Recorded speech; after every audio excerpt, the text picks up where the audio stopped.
మంచిది. దేవుని యొక్క వాక్యాన్ని కొద్దిసేపు ధ్యానం చేద్దాం. ఈరోజు ప్రభువు మనందరితో మాట్లాడాలనుకున్నటువంటి విషయాన్ని మనం ధ్యానం చేస్తూ సాగిపోదాం. ఎవరైతే నమ్మకత్వం కలిగి ఉంటారో వారికి దేవుడు బహుమానాలు ఇస్తాడు. ఈ శీర్షికను ఆధారం చేసుకొని కొద్దిసేపు దేవుని యొక్క వాక్యాన్ని ధ్యానం చేద్దాం. నమ్మకమైన వానికి బహుమానాలు కలుగుతూ ఉంటాయి. ప్రతి మానవుని జీవితంలో అనేక రకాలైన బహుమానాలు పొందాలని ఇష్టపడుతూ ఉంటాం. దేవుని మందిరానికి రావడమే కాదు, దేవుడు మాకు ఈ మేళ్ళు ఆ మేళ్ళు చేయాలి, లేక ఇంకెన్నో కార్యాలు జరిగించాలని ప్రతి వ్యక్తి ఆశపడుతూ ఉంటారు, ప్రార్థన చేస్తూ ఉంటారు. అయితే ప్రతి మానవ జీవితానికి దేవుడు ఎన్నో రకాల వరములను, ఎన్నో రకముల ఆశీర్వాదాలని సిద్ధపరిచి ఉంచాడు. అలాగే ఆటంకాలు కూడా అలాగే ఉన్నాయి. ఒక మాటలో చెప్పాలి అంటే మానవ జీవితంలో శతకోటి దరిద్రాలు ఉన్నాయి, కానీ అన్నిటినీ తప్పించుకోవడానికి వాక్యములో అనంత కోటి ఉపాయాలు ఉన్నాయి. స్తోత్రం చెబుదాం. ఎన్ని దరిద్రాలు ఉన్నాయి? శతకోటి దరిద్రాలు. ఎందుకు చెప్పాను ఈ మాట అంటే, చాలామంది అనుకుంటూ ఉంటారు, మేము మందిరానికి వెళుతున్నాం, ప్రార్థన చేస్తున్నాం, చాలా చక్కగా దేవుల్లో ఎదుగుతున్నాం, కానీ కొన్ని మేలులు జరగడం లేదు, మేము అనుకున్న పని జరగడం లేదని కొంతమంది వేదన పడేవాళ్ళు, బాధపడేవాళ్ళు ఉంటారు. ఎప్పుడు దేవుడు దేవుని బిడ్డలారా మనకి ఈ వరాలని, బహుమానాలని ఇస్తూ ఉంటాడు అంటే, ఎప్పుడైతే మన జీవితంలో నమ్మకత్వాన్ని కలిగి ఉంటామో అప్పుడు దేవుడు తప్పకుండా మనకి చక్కని వరాలని మనకు అనుగ్రహిస్తూ ఉంటాడు. అవి మనం కోరక్కర్లేదు, అనుకోకుండా దేవుడు వాటిని మనకు అనుగ్రహిస్తూ వస్తూ ఉంటాడు. దైవజనుడు, దేవుని సేవకుడైన అపోస్తలుడైన పౌలు గారు ఒక మాటను రాస్తూ ఉంటాడు. ఫిలిప్పీలకు రాసినటువంటి పత్రికలో మొదటి అధ్యాయంలో మనం చూసినప్పుడు 12 నుండి కొన్ని మాటలు చదువుదాం. ఫిలిప్పీలకు రాసిన పత్రిక అపోస్తలుడైన పౌలు మొదటి అధ్యాయం 12వ వాక్యం చదువుతున్నప్పుడు, సహోదరులారా, నాకు సంభవించినవి సువార్త మరి ఎక్కువగా ప్రబలమగుటకే సమకూడినని మీరు తెలుసుకొనగోరుచున్నాను అనే మాట రాస్తాడు. ఫిలిప్పీలకు రాసిన పత్రిక మొదటి అధ్యాయం 12వ వాక్యంలో ఈ మాట జ్ఞాపకం చేస్తాడు. నాకు సంభవించినవి అంటే ఏంటి అంటే, ఎన్నో అనుభవాలు దైవజనుడికి సంభవిస్తూ వచ్చాయి. అందులో భాగంగా దీని బిడ్డారా 14వ వాక్యంలో అంటాడు, మరియు సహోదరులైన వారిలో ఎక్కువ మంది నా బంధకముల మూలముగా ప్రభునందు స్థిర విశ్వాసము గలవారై నిర్భయముగా దేవుని వాక్యము బోధించుటకు మరి విశేష ధైర్యము తెచ్చుకొని రాస్తాడు. అంటే నా బంధకముల మూలంగా ప్రభువులో కొంతమంది స్థిరపరచబడ్డారు అనే మాటని జ్ఞాపకం చేస్తూ వచ్చాడు. అంటే దేవుని యొక్క వాక్యములో దేవుని బిడ్డలారా, దేవుడు ఇచ్చే బహుమానాలు పొందాలి అంటే ఈ బంధకాలలో నుండి, ఈ యొక్క దేవుని బిడ్డలారా అనుభవాల నుండి మనం విడుదల పొందాలి. బంధకాలు అంటే ఏంటి అంటే, ఖైదు చేయబట్టం, లేక కొంతమంది ఉన్న స్థలము, ఉన్న ఆలోచన బట్టి అక్కడే ఉండిపోవడం జరుగుతూ ఉంటుంది.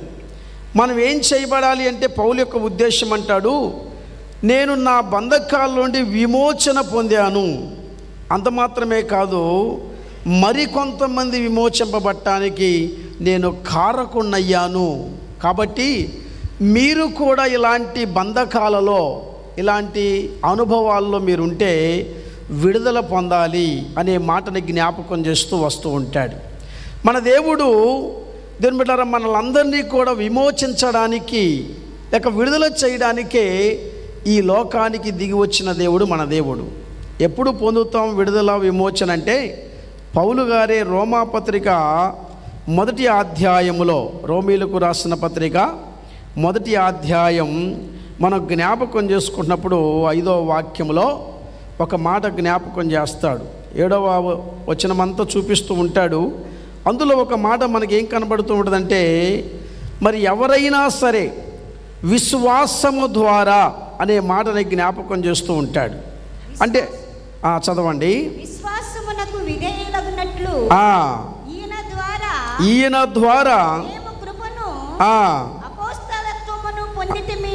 చాలండి. అంటే ఇప్పుడు విశ్వాసమునకు ఏం కావాలా? విధేయులు కావాలి. విధేయులు అనే మాటకు అర్థం ఏంటంటే తగ్గించుకునే అనుభవం కలిగిన వారు. ప్రతి మానవ జీవితంలో అనేక రకాల బంధకాలు, అనేక రకాల కట్లు, లేక అనేక రకాల బిడ్డలారా విపత్తులు జరుగుతూ ఉంటాయి. వాటిని తెంపుకోకుండా, లేక వాటిని బిడ్డలారా విడుదల పొందకుండా, వాటి నుంచి విడుదల పొందకుండా ఉన్నంతకాలం ఏ బహుమానాలని పొందే అవకాశాలు తక్కువగా ఉంటాయి.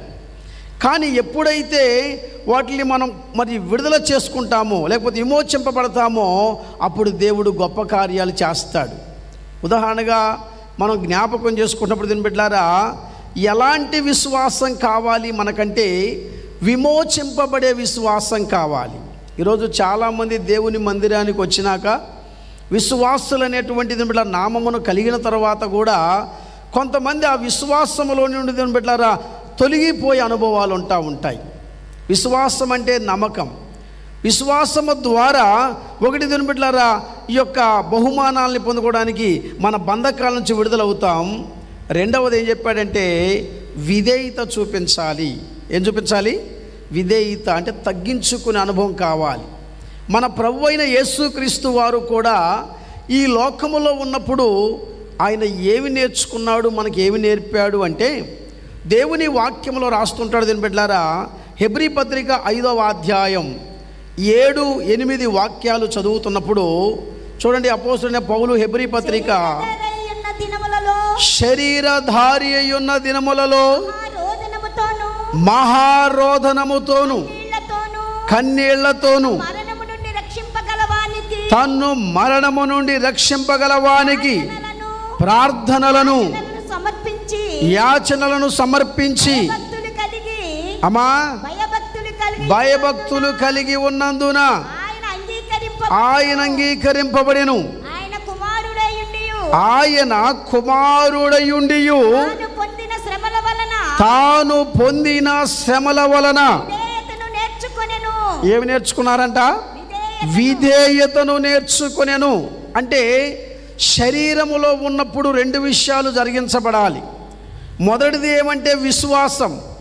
దేవుడంటే నాకు నమ్మకం ఉందండి, దేవుని యొద్దకు వచ్చాక దేవుడి కార్యాలు చేస్తాడనే నమ్మకం నాకు ఉంది అని చెప్పడమే కాదు, రెండవది ఏంటంటే ఆ నమ్మకం ఎంత ఉందో దేవుడు టెస్ట్ చేస్తాడు, అనగా పరీక్ష పెడతాడు. నిజంగా నమ్ముతున్నారా, లేక శోధన కలిగినప్పుడు, శ్రమ కలిగినప్పుడు, బంధకము వచ్చినప్పుడు, ఇబ్బంది వచ్చినప్పుడు తప్పుకుంటారని దేవుడు మనల్ని చూస్తాడు. అయితే ఆ సమయంలో మనం చేయాల్సిన పని ఏంటంటే ఆయన రాస్తున్న మాట, ఆయన కుమారుడయుండియు తాను ఉదయం బిడ్డలారా పొందినటువంటి శ్రమల వల్ల విధేయతను నేర్చుకున్నాడు. అంటే ప్రతి మనుషుడు కూడా ప్రభువైన యేసుక్రీస్తు వారిని బట్టి ఏమి నేర్చుకోవాలి అంటే విశ్వాస జీవితం. రెండవదిగా దేవుని బిడ్డలారా విధేయతను నేర్చుకోవాలి. అయితే వాక్యములో ఈ యేసుక్రీస్తు వారి యొక్క జీవితమే కాదు, ఆయన వంశావళిలో నుండి దేవుని బిడ్డలారా మన దేవుని యొక్క వంశావళి నుండి కూడా మనం అందరం కూడా దేవుని బిడ్డలారా బయటికి రావాల్సిన వారమై ఉన్నాం. అంటే అర్థం ఏంటంటే ఆయన ద్వారానే మనకు విమోచన, ఆయన ద్వారానే మనకు విడుదల, ఆయన ద్వారానే దేవుని బిడ్డలారా మనకి రక్షణ కలుగుతుందని మనకు తెలుసు. దేవుని వాక్యములో కూడా రాస్తుంటాడు. మత్తయి సువార్తలో మనం చూసినప్పుడు చూడండి, పరిశుద్ధ గ్రంథంలో 20వ అధ్యాయం 28వ వాక్యాన్ని మనం చదువుతున్నప్పుడు ఆయన ఈ లోకానికి ఎందుకు వచ్చాడయ్యా అని రాస్తూ అంటాడు, మనుష్య కుమారుడు పరిచారము చేయించుకొనుటకు రాలేదు గాని పరిచారము చేయుటకును అనేకులకు ప్రతిగా విమోచన క్రయధనముగా తన ప్రాణమునిచ్చుటకు వచ్చునని చెప్పెను. ఎందుకు వచ్చాడు ఆయన అంటే, అనేకులకు ప్రతిగా తన ప్రాణమును ఏం చేస్తున్నాడు? క్రయధనముగా, విమోచన క్రయధనముగా ఇస్తున్నాడు. అంటే ఈరోజు దేవుని పిల్లలారా, దేవుడు మన కొరకు విమోచన క్రయధనముగా ఆయన ప్రాణాన్ని పెట్టాడు, ఆయన రక్తాన్ని కార్చాడు. ఇప్పుడు అందువల్ల మనం ఏమయ్యామంటే విమోచించబడ్డాం. ఈ సంగతి చాలామందికి వచ్చి మాకు తెలుసు కదా. అయితే మనం చేయాల్సిన పని కూడా ఒకటి ఉంది. ఏంటంటే, ప్రతి జనము, భూమి మీద ఉన్న ఏ ఒక్క మనుషుడైనా సరే ఆయన యొక్క సన్నిధిలోనికి వచ్చిన తర్వాత విశ్వాసము ద్వారా, విధేయత ద్వారా, దేవుని సన్నిధికి చేరిన తర్వాత మన బంధకముల నుంచి ఎప్పుడైతే విమోచించబడ్డామో మనం ఏం చేయాలంటే నమ్మకత్వముగా ఆయన ఇచ్చే బహుమానాలని పొందుకోవడానికి ప్రయత్నం చేయాలి. చాలాసార్లు నమ్మకం అంటే ఏమనుకుంటామంటే, మేము ఎప్పుడూ బాగానే నమ్మకంగానే ఉంటున్నామండి, చాలా విషయాల్లో నమ్మకంగా ఉంటున్నామండి, మంచిగా దశం భాగం ఇస్తామండి, మంచిగా ప్రార్థనకు వస్తామండి, ఎక్కడ కూడా మేము తేడా చేయమండి అని కొన్నిసార్లు మనం ఏం చేస్తామంటే మనల్ని మనం దీని బిడ్డలారా సమర్థించుకుంటూ ఉంటాం. మంచిదే, నువ్వు అలాగూ చేయడం మంచిదే. కానీ దేవుని యొక్క వాక్యంలో ఒక మాట రాస్తాడు, ఒక నిర్ణయం, ఒక దీని బిడ్డలారా ఖచ్చితమైనటువంటి అనుభవం మనకు చాలా అవసరం. విశ్వాస జీవితంలో నడుచుకునే మనకి విమోచకుడైన దేవుడు దీని బిడ్డలారా మనకిచ్చే బహుమానాలు మనం పొందాలంటే మనం కూడా ఎంత నమ్మకత్వంగా ఉన్నామో మనల్ని మనం జాగ్రత్తగా చూసుకోవాల్సిన అవసరం ఉంది. బైబిల్లో హెబ్రీ పత్రికలోని అపోస్తులైన పౌలు మరొక మాటను జ్ఞాపకం చేస్తూ ఉంటాడు. హెబ్రీ పత్రిక 10వ అధ్యాయం చూడండి, దీని యొక్క వాక్యంలో 35వ వాక్య భాగాన్ని మనం చదువుకుందాం. హెబ్రీ పత్రిక 10వ అధ్యాయం 35వ వాక్యం. కాబట్టి మీ ధైర్యమును విడిచిపెట్టకుడి, దానికి ప్రతిఫలముగా గొప్ప బహుమానము కలుగును. చాలండి. ఏంటంట? మీరు ధైర్యమును మాత్రం విడిచిపెట్టొద్దు. ఒక పని చేసేటప్పుడు, ఒక దీని బిడ్డ విశ్వాస జీవితంలో కొనసాగేటప్పుడు, ఒక ఆలోచన కలిగి ఉన్నప్పుడు, దేవుని మందిరములో నువ్వు ఏదైతే కోరుకుంటున్నావో అది చేయగలిగిన సమర్థుడు అని నువ్వు నమ్మినప్పుడు ఆటంకాలు వస్తుంటాయే, బంధకాలు కలుగుతుంటాయే, విపత్తులు కలుగుతుంటాయే, వాటిని ఏటిని నువ్వు పట్టించుకోకూడదు. ఒక రకంగా మనకు అర్థం కావాలంటే మళ్ళా చెప్తున్నాను, మన జీవితానికి ఎన్నో ఆటంకాలు, కానీ దేవుడిచ్చే అవకాశం ఏంటంటే ఎన్నో విమోచన వరాలు మనకున్నాయి. ఒక రకంగా అంటారు ఎన్నో విమోచన పథకాలు ఉన్నాయి మనకి అర్థం కావడం కోసం. అంటే అర్థం ఏంటంటే దేవుడు ఎన్నో మనకిస్తున్నాడు, కానీ వాటిని పొందుకోవడానికి మన దగ్గర ఉండాల్సిన గుణం ఏంటంటే నమ్మకత్వం. ఉదాహరణకి ప్రభుత్వం వారు ఏదైనా పథకం ఇస్తాను అంటే మనం రకరకాల అప్లికేషన్లు పెట్టాలి, రకరకాల దీన్ని పెట్టారా ఆ యొక్క సర్టిఫికెట్స్ పెట్టాల్సి వస్తుంది. దాంట్లో కొన్ని నిజమై ఉంటాయి, కొన్ని అబద్ధం ఉంటాయి. వాళ్ళకో ఏళ్ళకో ఆఫీసర్కి లంచం ఇచ్చైనా మొత్తం మీద ఆ పథకం కావాలని ప్రయత్నం చేస్తాం. కానీ దేవుని సన్నిధిలో ఇట్లాంటి దీని అనుభవానికి చోట్లేదు. ఆయన ఖచ్చితంగా చూస్తాడు ఎవరు నమ్మకస్తులో, ఎవరు అపనమ్మకస్తులో. నువ్వు చేసే ప్రార్థన లేక నువ్వు ఉండే విశ్వాసం, నీకు కలిగినటువంటి దీని బట్టి అనుభవాలను బట్టి కాదు, నీకు ఎంత నమ్మకత్వంగా నువ్వు దేవునికి ఉన్నావు, నువ్వు ఎంత దేవుణ్ణి నమ్మగలిగావు, ఆయన చూసినప్పుడు ఎంత నమ్మకమైన జీవితాన్ని కలిగి ఉన్నావో దాన్ని బట్టి దేవుడు గొప్ప కార్యాలు ప్రతి మనిషిని జీవితంలో చేస్తాడు. నేను ఒక కుటుంబాన్ని మీకు జ్ఞాపకం చేస్తాను. మనందరికీ బాగా తెలిసిన కుటుంబమే అయినప్పటికీ కూడా పరిశుద్ధాత్మ నా యొక్క మనసులో ఎక్కువగా ఈ యొక్క మాటను ప్రేరేపిస్తున్నాడు. ఏంటంటే కొన్నిసార్లు ఒక దేవుని బిడ్డ ఖచ్చితమైన తీర్మానం, ఖచ్చితమైనటువంటి ఒక నిర్ణయం మనకు అవసరం. అందుకే హెబ్రీ పత్రిక 13:10-35 ఏం చెప్పాడంటే ధైర్యముగా ఉండండి, ధైర్యం విడిచిపెట్టమాకండి మొదటిది. రెండవది ఏమంటే దేవుడు నీ కొరకు ఏం చేయాలనుకుంటున్నాడో లేక ఏ బహుమానాన్ని ఆయన ఇవ్వాలనుకుంటున్నాడో అది పొందాలంటే నువ్వేం చేయాలా, దానికి ప్రతిఫలాన్ని పొందాలంటే ధైర్యంగా నువ్వు ఉండాలి. ధైర్యం అంటే ఎలా ఉంటుంది అంటే ఏ పని చేయాలన్నా ఒక దేవుని బిడ్డలారా ధైర్యం అవసరం. కొంతమంది దేవుడిచ్చే బహుమానాలు కావాలి కానీ ధైర్యంగా పనిచేయరు, నమ్మకంగా పనిచేయరు, పిరికివారిగా, కొంతమంది ఇదేం పెట్టారా వెనుకంజ చేసేవారిగా ఉంటారు. అయితే ఒక ఉదాహరణ చెప్తాను మీకు. ఓ తల్లి వృద్ధాప్యంలో ఉన్నప్పుడు తన పిల్లలందరూ కూడా చక్కగా 4 మగపిల్లలు కలిగి ఉన్నటువంటి ఆవిడ అమెరికా దేశానికి పిల్లలందరినీ పంపించింది. భర్త చనిపోయిన తర్వాత ఈవిడ ఒంటరిగా ఉంటూ ఇంటిలో, తన కలిగిన ఇంటిలో దీని బిడ్డ చిన్న చిన్న పనులు చేసుకుంటూ బ్రతుకుతుండగా ప్రక్కనే ఉన్నటువంటి ఒక ఇంటిగల్ల అమ్మాయి, ప్రక్కన ఇంట్లో ఉన్న అమ్మాయి యవనస్తురాలు ప్రతిరోజు ఈ మామగారికి సహాయం చేస్తూ వస్తుందంట. అవేం ఆశించి చేయట్లేదు, ఊరికనే సహాయం చేస్తూ వస్తుంది. సరే, కొంతకాలం అయిన తర్వాత పిల్లలు అప్పుడప్పుడు వచ్చి ఏమంటున్నారంటే, అమ్మాయి మా అమ్మను నువ్వు జాగ్రత్తగా చూసుకో, ఏదో అంతో ఎంతో జీతం మీకు ఏం చేస్తాం ఇస్తామన్నారంట.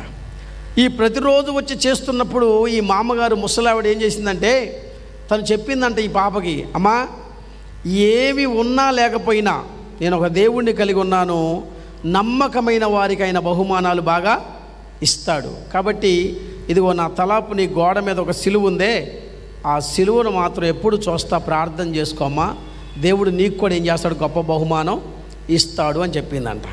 సరే, చాలా సంవత్సరాలు గడిచిన తర్వాత ఈ మామగారు కాలం చేసింది, కన్నుమూసింది. పిల్లలందరూ వచ్చారు, శుభ్రంగా కార్యక్రమాలన్నీ చేసేసి ఆ తర్వాత వెళుతూ ఏం చేశారంటే, పలానా అమ్మాయి పనిచేసింది కదా, మరి ఏంటి పరిస్థితి అంటే అందరూ మాట్లాడుకున్నారంట. ఏముంది, పక్కింటి అమ్మాయి కాబట్టి సహాయం చేసింది, ఎంతో కొంత ఇద్దామనుకున్నాం, ఈసారి వచ్చినప్పుడు చూద్దాంలే అని అందరూ కూడా ఏం చేశారంటే ఏమీ ఇవ్వకుండా వెళ్ళిపోవడం ప్రారంభించారు. చివరికి ఆ ఇల్లు కూడా అమ్మేసుకున్నారంట. వెళుతూ పెద్ద కోళ్ళకు ఒక ఆలోచన వచ్చిందంట. ఏమంటే, ఇదిగో అమ్మాయి, మా అత్తగారు ఎప్పుడు చూసినా ఈ దేవుణ్ణి నమ్మానని సిలువ అనేది, కాబట్టి ఈ సిలువ మాకు అక్కర్లేదు, నీకు ఏమి ఇవ్వలేకపోతున్నాం, ఈ సిలువ ఇస్తున్నాం తీసుకో అని ఆ చెక్క సిలువను ఏం చేసింది, ఇచ్చిందంట. చాలా బాధపడిందంట ఈ పాప. ఎందుకో తెలుసా, 4-5 సంవత్సరాలుగా నేను శ్రమపడ్డాను, ఈ మామగారికి సహాయం చేశాను, ఈ మామగారు పోతూ ఏమీ లేదు, పిల్లలుండి కూడా ఏమీ లేదు, అనవసరంగా నేను చాకిరీ చేశానే అని మనసులో బాధపడుకుంటూ వెళుతూ ఉండగా ఈ సిలువను పట్టుకొని వెళుతూ కళ్ళమ్మ నీళ్లు పెట్టుకొని బాధపడి వెళుతుంటే అనుకోకుండా రాయి తలిగి కాలికి కింద పడిపోయిందంట.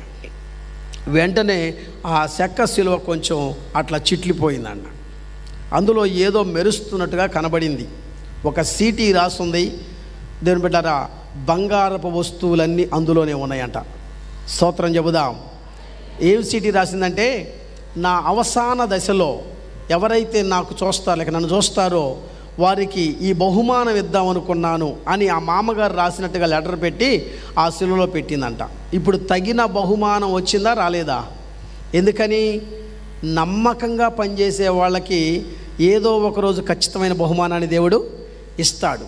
అయితే కొన్నిసార్లు ఆ నమ్మకత్వానికి బహుమానం రాలేదని మనం ఇబ్బంది పడుతున్న అనుభవాలు ఉంటాయి. ఎవరు మాకు సహాయం చేయట్లేదే, ఇంత శ్రమ పడుతున్నాం, ఇంత కష్టపడుతున్నాం, ఇన్ని రకాలుగా మేము దేవుణ్ణి కలిగి ఉన్నాము, కానీ మాకు ఆ దేవుడు కూడా బహుమానాలు ఇవ్వట్లేదండి, కొన్ని జరగటం లేదండి అని బాధపడే వాళ్ళు ఉన్నారు. వారితో ఈరోజు ప్రభు చెప్తున్న మాట ఏంటంటే, నువ్వు ధైర్యముగా ఉండు. అంత మాత్రమే కాదు, నువ్వు విమోచించబడిన జనాంగములో ఉన్నావు గనుక మనం నమ్మిన దేవుడు మనకి ఏమి ఇవ్వగలడంటే శ్రేష్టమైన గొప్ప బహుమానాలను సిద్ధపరిచాడు. అవి కొన్ని దాచిపెట్టాడు, కొన్నిటిని ఇస్తున్నాడు, కొన్ని ఇంకా నీ కొరకు దేవుని బిడ్డలారా ప్రణాళికలో ఉన్నాయి.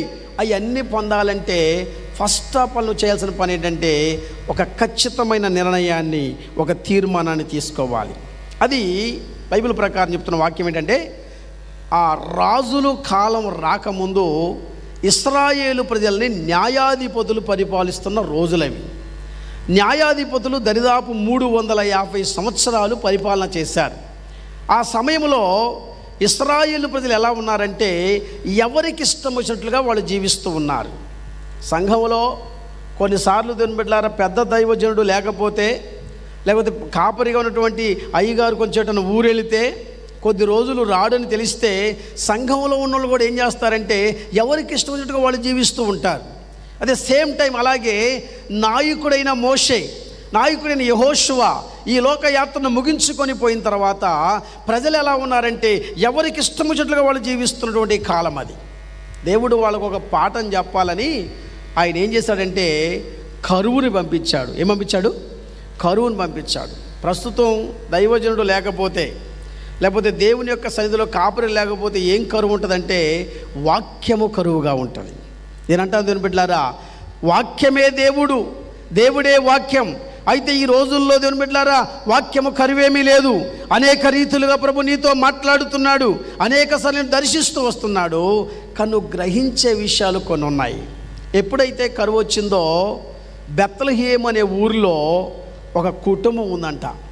ఆయన పేరు ఏమన్నా అంటే ఎలీమెలెకు అని ఉంది బైబిల్లో. ఏమన్నది? ఎలీమెలెకు అనేటువంటి ఒక వ్యక్తి ఉన్నాడు. చాలామంది వాక్యం చెప్పేటప్పుడు లేక వాక్యం వినేటప్పుడు ఏమంటారంటే ఎలీమెలెకు అనేటువంటి ఒక మనుషుడు ఉన్నాడు, అతనికి దేవుడు ఒక భార్య ఉంది, ఆమె పేరు నయోమి, 2 కుమారులు ఉన్నారు, కిల్యోను మహలోను అని. వీళ్ళందరిలో నయోమియే ఆ యొక్క దేవుని బిడ్డలారా కరువు వల్ల వేరొక దేశానికి అనగా మోయాబు దేశానికి వెళ్ళింది అని మనం చెప్తూ ఉంటాం. కానీ బైబిల్ ఏమని రాస్తాడు తెలుసా? దేవుని బిడ్డలారా నయోమి వెళ్ళలేదు. నయోమి భర్త అంగీకారంతో ఆవిడ అక్కడికి వెళ్ళాల్సిన పరిస్థితి వచ్చింది. ఎందుకంటే ఎలీమెలెకు అనేటువంటి పేరుకి అర్థం ఏంటంటే యెహోవాయే నా దేవుడు అని అర్థం. ఏమని అర్థం? యెహోవాయే నా దేవుడు. చాలామందికి ఈరోజు దేవుడు ఎలా ఉంటాడంటే పేరులో దేవుడు ఉంటాడు, ఇంటిలో దేవుని బిడ్డలారా గోడలో దేవుడు ఉంటాడు, అనగా ఆ గోడకి పోస్టర్లో ఆ వాక్యాన్ని అంటించి ఉంటారు. కొంతమందికి బీరువా అద్దానికి దేవుడు ఉంటాడు, కొంతమంది ఫ్రిడ్జ్కి దేవుడు డోర్కి పెడతారు దేవుని యొక్క వాక్యాన్ని దేవుడు ఉంటాడు. కానీ అసలు వాక్యం ఉండవలసింది ఎక్కడ? హృదయంలో మాత్రం ఉన్నాడు. పేరుకు మాత్రమే దేవుడు ఉన్నాడండి అంటారు. శ్రమ వచ్చినప్పుడు, శోధన వచ్చినప్పుడు, బాధ వచ్చినప్పుడు ప్రయత్నాలు మాత్రం మానరు, లోక ప్రయత్నాలు చేస్తూ ఉంటారు. అయితే ఎలీమెలెకు కూడా ఏం చేశాడు తెలుసా? ఇప్పుడు మన ఊరిలో కరువు వచ్చింది కాబట్టి ఏం చేయాలి అని ఆలోచన చేసి ఆయన ఏం చేస్తూ వచ్చాడు తెలుసా? తన భార్యతో చెప్పాడు, అమ్మాయి హైదరాబాదు పట్టణం పోయి వాచ్మెన్ పనిచేసి అయినా ఓ 10 సంవత్సరాలు ఏం చేద్దాం, ఒక 20 లక్షలు సంపాదించుకుందాం అన్నాడు అనుకో. వెంటనే భార్య ఏమన్నది? సరేనండి, ఇక్కడ పని చేయలేకపోతున్నాం, అక్కడైతే సుఖపడవచ్చు, వెళ్దాం పదా అని. నయోమి అంగీకారంతో ఎలీమెలెకు తన భార్యను తీసుకొని 2 బిడ్డలు తీసుకొని మోయాబు అనే దేశానికి వెళ్ళాడు. మోయాబు అనే మాటకి ఇద్దరు బిడ్డల శపితమైనటువంటి ప్రాంతం, బలహీనమైన ఇద్దరు బిడ్డల ప్రదేశం.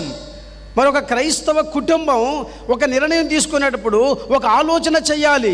ఏమన్నా తెలుసా?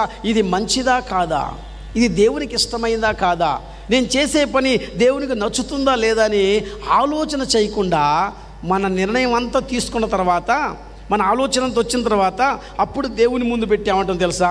ప్రభువా ఎల్ఐసి కడదాం అనుకుంటున్నా, డబ్బులు సహాయం చేయి. కట్టించుకున్నవాడు ఉండడు, తిరిగి ఆ డబ్బులు రావు. ఎందుకని? మొత్తం సొంత నిర్ణయం నీదే కదా. కాబట్టి అందుకని ఏం చేస్తాడంటే ఆ డబ్బులు కట్టించుకున్న వ్యక్తి వెళ్ళిపోతాడు. ఆ పేరు ఏదో మిస్టేక్ పడుతుంది, ఏదో చిన్న సమస్య వస్తుంది, వెళ్ళిపోదు. నేను అంటాను, అత్యాశకు పోయి దేవుని సన్నిధిలో దేవుడిచ్చే బహుమానాలు విడిచిపెట్టి ఏవేవో సంపాదించుకోవాలని ఈ కుటుంబం ఏం చేశారంటే మోయాబు దేశానికి వెళ్ళారు. కానీ ఆశ్చర్యం విషయం ఏంటో తెలుసా? అక్కడికి వెళ్ళిన తర్వాత దేవుడు పాఠం నేర్పడానికి దేవునిగా ఆయనకు ఉండాలని ఎలీమెలెకు అనే పేరు పెట్టినా ఎలీమెలెకు జీవితంలో దేవుడు లేడు కాబట్టి దేవుడు కొంతకాలానికి ఏంటంటే ఆయన తీసి ప్రక్కన పెట్టాడు. అప్పుడు నయోమికి ఒక ఆలోచన రావాలి, అయ్యో నా భర్త నుండి నేను ఎందుకు దూరం అయ్యాను, నా భర్త ఎందుకు నా నుండి వెళ్ళిపోయాడు, లేకపోతే నా భర్త ఎందుకు మరణించాడు అని ఒక ఆలోచన కలిగి వెంటనే ఏం చేయాలంటే నా దేవుడు నాకు ఒక ఇంటిని, నాకు ఒక నివాసాన్ని ఇచ్చాడు, ఒకవేళ తప్పు జరిగిందేమో అని తిరిగి మరలా బెత్లెహేముకు రావాలి. కానీ ఆవిడ ఏం చేసిందో తెలుసా? ఈ నిర్ణయంలోకి రాలేదు. రెండవ నిర్ణయాన్ని తప్పు చేసిన విషయం ఏంటంటే ఇక మన దేశానికి ఏం పోతాం, మన ప్రాంతానికి ఏం పోతాం, ముఖం ఏం చూపించుకుంటామని మళ్ళీ ఏం చేసిందంటే మోయాబీల పిల్లల్లో 2 తన కుమారులకి పెళ్ళి చేసింది. ఇది రెండవ దేవుని బిడ్డలారా రాంగ్ నిర్ణయం. అంటే కొన్ని యొక్క నిర్ణయాలు మన జీవితాల్లో దేవుని బిడ్డలారా పాడు చేస్తూ ఉంటాయి. అంటే మొదటిసారి తన భర్తతో ఏకీభవించడం మొదటి తప్పు అయితే, రెండవదిగా మోయాబీల పిల్లలు చేసి స్థిరపడదాం అనుకుంది. ఇంచుమించు 10 సంవత్సరాల తర్వాత దేవుడు ఏం చేశాడంటే 2 పిల్లలు కూడా తీసేశాడు. మీకు ఈ యొక్క వాక్యం అంతా తెలుసు. అయినా మీరు ఈరోజు నేర్చుకోవాల్సిన పాఠం, పరిశుద్ధాత్మ చెప్పే పాఠం ఏంటంటే ఎంతవరకు నువ్వు దేవుని సన్నిధిలో నమ్మకత్వంగా ఉంటావో అన్ని బహుమానాలు. నమ్మకం లేకపోతే బహుమానం లేదు. అయితే దేవుని బిడ్డలారా, ఇక్కడ మనం చూసినప్పుడు నయోమి జీవితంలో భర్తని కోల్పోయింది, 2 పిల్లలను కూడా కోల్పోయింది. అప్పటికైనా ఏమి రావాలి తెలుసా? ఒక ఆలోచన రావాలా.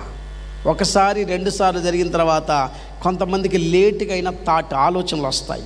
ఇప్పుడు నయోమికి కూడా ఒక ఆలోచన వచ్చింది. ఏంటంటే, అసలు బెత్లెహేము అనే మాటకి అర్థం ఏంటంటే రొట్టెల గల ఇల్లు, ఆహారం సమృద్ధిగా దొరికే ఇల్లు. ఆ ఇల్లు విడిచిపెట్టి, నా దేవుని మందిరాన్ని విడిచిపెట్టి, దేవునితో సహవాసాన్ని విడిచిపెట్టి, దేవుని సందులో ఉండవలసిన నేను ఏంటి పనుల్లో, ఈ వ్యాపారములో, ఈ యొక్క పరిస్థితుల్లో, ఈ యొక్క శపితమైనటువంటి దేశములో నా పిల్లల్ని ఇట్లా ఉంచాననే ఒక ఆలోచనతో చేసినట్టు ప్రార్థన చేయడం ప్రారంభించింది. ఎప్పుడైతే ప్రార్థన చేసిందో అప్పుడు దేవుడు ఒక కబురు పెట్టాడు. ఏంటో తెలుసా? యెహోవా తన జనులను బెత్లెహేము జనులు ఏం చేశాడంట? దర్శించాడు అనే మాట ఉంది. రూతు గ్రంథం 1వ అధ్యాయం 6వ వాక్య భాగాన్ని మనం చూస్తున్నప్పుడు దేవుని వాక్యంలో దీనిలో ఒక మాట రాయబడింది చూడండి. వారికి ఆహారం ఇచ్చుటకు యెహోవా తన జనులను దర్శించెనని మోయాబు దేశములో వినెను గనుక మోయాబు దేశము విడిచి వెళ్ళుటకు ఆమె కోడండ్రను ప్రయాణమైరి. చాలు. ఏమన్నాడు తెలుసా ఇక్కడ? వారికి ఆహారం ఇచ్చుటకు యెహోవా తన జనులను దర్శించిన సమయం అది. అందుకే ఏమొక నిర్ణయానికి వచ్చిందో తెలుసా? అయ్యో, నా భర్త దేవుని వాక్యమనే ఆహారము లేక, నేను దేవుని వాక్యమనే ఆహారము లేక, నా పిల్లలు దేవుని వాక్యమనే ఆహారము లేక నశించిపోయారు. ఈరోజు వాక్యము లేకపోతే ప్రజలు ఏమైపోతారు? నశించిపోతారండి. కారణం ఎందుకో తెలుసా? దేవుని వాక్యములోనే అంటున్న మాట ఏంటో తెలుసా? ఆయన ఎందుకు వచ్చాడు ఈ లోకానికంటే నశించిన దానిని వెదకి రక్షించడానికి. వాక్యమయున్న దేవుడు శరీరధారిగా ఈ లోకానికి వచ్చాడు. కారణం ఏమంటే నిన్ను నన్ను మనల్ని రక్షించడానికి. ఇప్పుడు ఏం గుర్తించింది ఏంటంటే, అయ్యో, ఆ దేశములో నా జనులకు అనగా దేవుని జనులకు ఏం చేశాడు దేవుడు? ఆహారం ఇవ్వడానికి ఆయన దర్శించాడని ఆమె తెలుసుకుంది. వెంటనే ప్రయాణాన్ని కట్టింది. ఈ ప్రయాణములో ఆశ్చర్యించినట్టు ఇప్పటి వరకు దేవునికి నమ్మకంగా లేని నయోమి ఒక నమ్మకత్వంలోనికి రావడానికి ప్రయత్నం చేస్తుంది. అందరూ దేవుని బిడ్డ దేవుని నమ్ముతారు, కానీ ఆఖరి దాకా నమ్మకంగా బతికేవాళ్ళు చాలా కష్టం. ఎందుకో తెలుసా? బైబిల్ అంటాడు, మరణము వరకు నమ్మకముగా ఉండుము అన్నది వాక్యం. ఎప్పుడు దాకా అంటే అర్థం ఏంటి? అప్పటిదాకా నువ్వు నమ్మకంగా ఉండలేవా అంటే, కొంతమంది దేవుని నమ్మిన తర్వాత కొంతకాలమైన తర్వాత ఇశ్రాయేలు ప్రజల వలె వెనుదిరిగిపోయే అనుభవాల్లో ఉండేవాళ్ళు ఉంటారు. మరి కొంతమంది దేవుడు మేళ్లు చేస్తే ఒక రకంగా, ఏదైనా కీడు విపత్తు జరిగితే, శ్రమ కలిగితే మరో రకంగా ఉండే మనుషులు ఉంటారు. అందుకే వాక్యములు అంటాడు, మరణము వరకు నువ్వు ఎట్లుండాలా? నమ్మకం. అప్పుడు నేను నీకు జీవ కిరీటం అనే బహుమానాన్ని ఇస్తాను అని ప్రకటన గ్రంథంలో రాస్తాడు. ఇక్కడ ఎప్పుడైతే నయోమి వెనుదిరగడం ప్రారంభించిందో తనతో పాటు తన కోడళ్ళు కూడా ప్రయాణమయ్యారు. వాళ్ళు దేవుని బిడ్డలారా మోయాబు దేశంలో ఉన్నప్పటికీ కూడా వాళ్ళు కూడా ఒక నిర్ణయాన్ని తీసుకున్నారు. ఏంటో తెలుసా? మా అత్తగారితో పాటు ఏం చేయాలి? మేము కూడా ప్రయాణం చేయాలా? బయలుదేరటం, ప్రయాణం చేయటం అయితే జరుగుతుంది, కానీ ఈ లోప నయోమికి ఏమొచ్చిందంటే ఓ భయంకరమైనటువంటి ఆలోచన, ఏడుపు వచ్చేసింది. ఎందుకు ఇలా వచ్చిందంటే, కొంతమంది వాళ్ళ జీవితం అంతటిని క్యాచ్ చేస్తారు, చూసుకుంటారు. అద్దంలో ముఖం చూసినప్పుడు ఎలాగా అర్థమవుతుందో, మన జీవితాలని మనం చూసినప్పుడు మనకు కూడా మన జీవితం అంతా ఏమవుతుంటుంది? అర్థమైపోతూ ఉంటుంది. ఎక్కడ తప్పు చేశాం, ఎక్కడ రైట్ చేశాం, ఎక్కడ ఏం మాట్లాడాం, ఎక్కడ ఏం మాట్లాడకూడదని మాట్లాడావు, ఇవన్నీ ఆలోచనలు ఆటోమేటిక్గా మనలోకి ఏమైపోతాయంటే అర్థమైపోతూ ఉంటాయి. ఇప్పుడు ఏమ జీవితంలో కూడా అవన్నీ అర్థమైపోయాయి. వాళ్ళతో చెబుతుంది, అమ్మాయి మీరు యవనస్తురాళ్ళు, నేను అట్లాగ వయసు అయిపోయిన దాన్ని, నేను మళ్ళీ ఇదిగో ఇంకొక పెళ్లి చేసుకొని పిల్లల్ని కానీ ఆ పిల్లలు పెద్దోళ్ళు అయ్యేదాకా మిమ్మల్ని మరి ఇట్లా ఉంచలేను. కాబట్టి జరిగింది ఏదో జరిగింది, మీరు మీ తల్లిదండ్రుల ఇంటికి ఏం చేయండి? వెళ్ళిపోండి. నేను ఇక నా జీవితాన్ని ఎట్లా కట్ట తీసుకెళ్ళిపోతాను, నేను నా యొక్క బంధువుల యొద్దకు వెళ్ళిపోతానని ఈవిడ చెప్పడం జరిగింది. అందులో ఎప్పుడైతే ఈ మాట చెప్పిందో ఇద్దరి కోడళ్ళలో మనకు బాగా తెలిసింది ఏంటంటే, పెద్ద కోడలు వార్ప ఈ మాట ఎప్పుడు చెప్తావా అత్తయ్య అని ఏం చేస్తున్నాను, ఎదురు చూస్తున్నాను, థ్యాంక్స్ అత్తయ్య అని ముద్దు పెట్టి ఏం చేసింది, వెళ్ళిపోయింది. కొంతమంది కోడళ్ళకి ఏమి ఇష్టమో తెలుసా, అత్తగారిచ్చే సొమ్ము, అత్తగారు కన్న కొడుకు ఇష్టమే కానీ అత్తంటే మాత్రం ఇష్టం ఉండదంట కొంతమంది కోడళ్ళకి. ఏం ఓర్పాలంటోళ్ళు అంటే అర్థం ఏంటి, అత్తగారు కన్న కొడుకునే పెళ్లి చేసుకుంది కదా ఈవిడ, భర్త కావాలి, ఏమంటే ఆమె ఆస్తి కావాలి, కానీ ఆవిడ మాత్రం అక్కర్లేదు, నాకు ఈ ముసలి దాంతో పని లేదని అంటారు కొంతమంది. కొంతమంది చెప్తారు, నాకు అసలు ఎవరితో నాకేంటండి అసలు ఆవిడతోటి అన్నదొక ఆమె, నేను ఆమెతో లేని బంధం నీకు ఇంకెక్కడుంది, ఎందుకంటే ఆమె కన్న కొడుకే కదా. కాబట్టి వాక్యం ఏం చెప్తుందో తెలుసా, దీని ఓర్ప వెళ్ళిపోయింది, అంతటితో ఆమె చాప్టర్ క్లోజ్ అయిపోయింది. కానీ రూతు మాత్రం అలా చేయలేదు, ఒక నిర్ణయంలోకి వచ్చింది, ఒక ధైర్యాన్ని తెచ్చుకొని. నేను తెలుసా ఆవిడతో చెప్పుద్ది ఏమని, ఓర్ప వెళ్ళిపోవటంతో నయోమి చెప్పిన మాట, అమ్మాయి నీ తోటి కోడల్లాగా నువ్వు కూడా ఏం చేయి, వెళ్ళిపో. ఇదిగో తన జనుల యొద్దకు వెళ్ళిపోయింది, తన దేవుని యొద్దకు వెళ్ళిపోయింది, కాబట్టి నువ్వు కూడా నీ తోటి కోడలు వెంబడి వెళ్ళు, నీ దేశం ఇది, నీ ప్రాంతం ఇది, నీ వాళ్ళందరూ ఇక్కడ ఉన్నారు కాబట్టి నీకు ఇష్టం వచ్చినట్లుగా వచ్చాయి. చాలామంది ఏమంటారు తెలుసా, దేవుని మందిరానికి వచ్చాక దేవుని సందులో దేవునికి ఇష్టమైనటువంటి తీర్మానాన్ని తీసుకోరు. మళ్ళీ తీర్మానాల్లో కూడా తేడాలు ఉంటాయి. ఎట్లా ఉంటాయంటే, ఒక ఆవిడ అనుకుందంట పేదవాళ్ళకి అంటే ఎదవరాండ్రకి చీరలు పెడదామని, పండుగ వస్తుంది, ఏదో పండుగ యేసుక్రీస్తుకు సంబంధించింది కాబట్టి తీర్మానం ఏం తీసుకుందంటే, ఎదవరాండ్రకి ఒక ముగ్గురికి ఏం పెడదాం, చీరలు పెడదాం అనుకొని నాతో చెప్పింది, అయ్యా ఇట్లా చేద్దాం, మంచిదమ్మా, మంచిదే, కార్యం చేయడం మంచిదే, చేయమన్నాను. అయితే కొంతకాలం తర్వాత అడిగాను, అమ్మా కార్యం చేశారా అని అడిగాను, గుర్తొచ్చి చేశానయ్యా. ఆమెకు నలుగురు మొత్తం అక్క చెల్లెలు వాళ్ళు అయితే ముగ్గురు అక్కలు ఉన్నారు, ముగ్గురికి భర్తలు లేరు. అందుకే ఏం చేసిందంటే బట్టలు కొని ఎవరికి ఇచ్చింది, వాళ్ళ అక్కలకి ఇచ్చింది. ఏం కార్యం ఇది, ధర్మకార్యం, మంచి పని అని. ఎందుకు చెప్పాను తెలుసా, అంటే నీ ధర్మకార్యం, నీ పని నీ బంధువులకు చేయడమే కాదు, బైబుల్ అంటాడు తన మన అనే భేదం లేకుండా పేదవారికి చేయాల. కొంతమంది తీర్మానాలు ఎట్లా ఉంటాయంటే, వాళ్ళకి సంబంధించిన వాళ్ళకి సహాయం చేయడానికే నిర్ణయాలు తీసుకుంటారు. కానీ ఇక్కడ రూతు యొక్క నిర్ణయం, రూతు యొక్క తీర్మానం ఎలా ఉందంటే, వెళ్ళిపోమ్మా అని చెప్పినా కూడా అత్తతో ఒక మాట చెప్పొద్ది, నీవు నా వెంబడి రావద్దని, నన్ను విడిచిపెట్టమని నన్ను బతిమిలాడొద్దు. మొదటి మాట ఏంటంటే, నువ్వు నా వెంబడి రామాకు, నన్ను విడిచిపెట్టు, నాతో నీకు పని లేదు, మీ ఆయన చనిపోయిన రోజే నీ బ్రతుకైపోయింది, వెళ్ళిపో అని అనవద్దు. ఎందుకో తెలుసా, నేను ఒక తీర్మానం నిర్ణయంలో ఉన్నాను, అదేంటంటే నాకు నీ దేవుడిచ్చే బహుమానం కావాలి. స్తోత్రం చెబుదాం. అందుకేమో తెలుసా, నీ వెళ్ళు చోటికే నేను వచ్చేదను. చదవండి రూతు గ్రంథం 1వ అధ్యాయం 16వ వాక్యం. అందుకు రూతు నా వెంబడి రావద్దనియు, నన్ను విడిచిపెట్టుమనియు నన్ను బతిమాలు కొనవద్దు, నీవు వెళ్ళు చోటుకే నేను వచ్చేదను, నీవు నివసించు చోటనే నేను నివసించెదను, నీ జనమే నా జనము, నీ దేవుడే. ఏమండి ఎట్లాంటి నిర్ణయం తీసుకుంటుంది ఏమంటే, మొదటి మాటలో చెప్పుద్ది, నీవు వెళ్ళు చోటికే నేను వస్తాను. కొంతమంది అత్తమామలు ఒక చర్చికి పోతే ఏమండి ఆ కోడలు కొడుకు ఇంకో చర్చికి పోతుంటారు. నువ్వు వెళ్ళే చోటికి నేను రాను, మీ పాస్టర్ గారు వేరు, మా పాస్టర్ గారు వేరని. నాకు ఒక తల్లి కూతురు తెలుసు, తల్లి ఒక మందిరానికి పోద్ది, కూతురు ఒక మందిరానికి పోద్ది.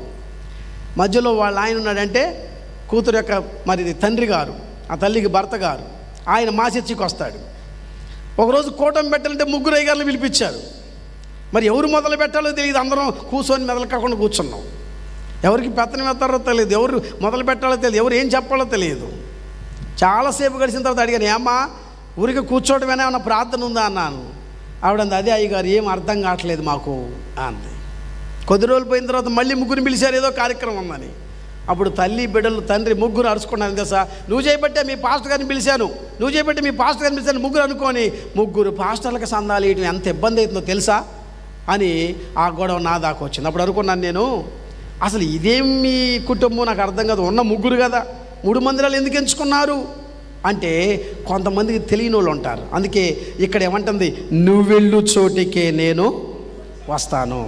అత్తగారు ఎక్కడికి వెళ్తుంది ఏమండి, లేదా ముందున్న వాళ్ళు ఎక్కడికి వెళ్తున్నారు, వాళ్ళు వెంబడించే అనుభవాలు ఎలా ఉన్నాయి? ఒకవేళ అక్కడ సరిగా లేకపోతే ఆలోచన చేయాలి తీర్మానం, కానీ వెళ్ళే ప్రదేశాన్ని బట్టి ఒక నిర్ణయానికి రావాలి. రెండవది ఏమని చెబుతుందంటే ఆ మాట్లాడుతూ, నీవు నివసించు చోటనే నేను నివసించేదను. ఏ కోడలు కూడా ఈ మాట చెప్పదండి. పెళ్లిలోనే కండిషన్ పెట్టింది ఒక అమ్మాయి, పెళ్ళైన 3వ రోజే ఏరిపోయాలి, అట్టయితే చేసుకుంటా లేకపోతే లేదా అంది. ఎన్నో రోజు ఇంకా పెళ్ళి జరగల, పెళ్ళైన 3వ రోజుకి ఏం పోయాలంట? వేరు కాపురం పెట్టాలి. అలాగైతే పాస్టర్ గారు ఒప్పియండి, పెళ్లి చేసుకుంటా అన్నది డైరెక్ట్గా. అప్పుడు నాకు అనిపించింది, కోడలు ఎవరైనా అత్తగారితో కలిసి ఉండడానికి ఇష్టపడదు, కానీ రూతు తీర్మానం ఏందో తెలుసా? నీ వెళ్ళే చోటికి నేను వస్తాను, నువ్వెక్కడ నివసిస్తావు అక్కడే నివసిస్తాను, నీ జనమే నా జనము, నీ దేవుడే నా దేవుడు, నువ్వెక్కడ చస్తావో నేను అక్కడే చస్తాను, నువ్వెక్కడ పాతి పెట్టబడతావో నేను కూడా అక్కడే పాతి పెట్టబడతాను. మరణము తప్ప మరి ఏదైనా నన్ను ఏం చేయదు, ప్రత్యేకపరచలేదు అనగా విడగొట్టలేదు. ఎంత మంచి నిర్ణయం తీసుకుందో తెలుసా? ఈ ఒక్క నిర్ణయం తీర్మానమే తన నమ్మకత్వానికి గుర్తుగా ఉందండి. చాలామంది ఈరోజు నమ్మకత్వం లేని మనుషులు ఉన్నారు. బైబిల్ వాక్యం అంటాడు సామెతల గ్రంథములో, నమ్మకమైన వానికి దీవెనలు మెండుగా కలుగుతాయంట. నమ్మకమైన ఏం కలుగుతాయి? దేవుళ్ళు మెండుగా కలుగుతాయి. అయితే బైబిల్ చెప్తున్న విషయం తెలుసా? ఇక్కడ ఈ రూతు యొక్క జీవితాన్ని, వారి ప్రాంతాన్ని మనం చూసినప్పుడు ఎలా ఉందంటే అది మోయాబీల దేశం. ఏ దేశం? మోయాబీల దేశం. ఎందుకు మోయాబు దేశం అని చెప్తున్నా అంటే, అసలు మోయాబీలు ఎవరు, ఎలా పుట్టారు, వాళ్ళ జాతి ఏంటి, వాళ్ళ అనుభవాలు ఏంటంటే ఆవిడ ఎలా ఉండేది తల్లిగారింట్లో ఉండగానే అర్థం చేసుకోవడానికి చెప్తున్నాను. ఇవి ఎవరో తెలుసా? బైబిల్లో అబ్రహామునికి బంధువైన లోతు ఉన్నాడు. లోతు సొదొమ గొమొర్రాలను విడిచిపెట్టి దీని మీద సోయారు అనే ప్రాంతానికి వచ్చినప్పుడు అక్కడ తన 2 పిల్లలు ఆలోచన చేస్తారు. సుదీర్ఘ ప్రయాణాలు చేసి అలసిపోయిన తండ్రితో 2 కూతుర్లు పాపం చేస్తే కలిగిన సంతానములో మొట్టమొదటి వాడు మోయాబు. అనగా పెద్ద కూతురు తన తండ్రికి తెలియకుండా తప్పు చేసింది, ఆ తప్పులో పుట్టిన వాడే మోయాబు. అతడు మోయాబీలందరికీ మూల పురుషుడు అని రాశాడు. అంటే దేవుని వాక్య ప్రకారం ఎవరు తీసుకోవాలంటే సక్రమంగా పుట్టిన జాతి కాదు, అక్రమంగా పుట్టినటువంటి వాళ్ళు, బలహీనమైన జాతిలో బలహీనమైన అనుభవంలో ఉన్నటువంటి కుటుంబాలు. అయితే ఈవిడ ఎక్కడికి వచ్చిందో తెలుసా? ప్రార్థనా పరుల గుంపులోకి వచ్చింది, ప్రార్థన కలిగిన కుటుంబంలోకి వచ్చింది. చాలా జాగ్రత్త గుర్తుపెట్టుకోవాలి. ఒక అన్యజనురాలు లేకపోతే క్రైస్తవ కుటుంబంలోనికి కోడలిగా వస్తే ఎవరిని వెంబడించింది చెప్పండి? వాళ్ళతో చెప్పొద్దు, మీ దేవుడు మీ దేవుడే, మా దేవుడు నాది నా మార్గమే, మీది మీ మార్గం అని. మీరు పోండి చర్చికి, నేను వద్దన్నో, కానీ నాతో పాటు అప్పుడప్పుడు తిరుపతికి కూడా రావాలంటదట. కొంతమంది కండిషన్ పెడతారు.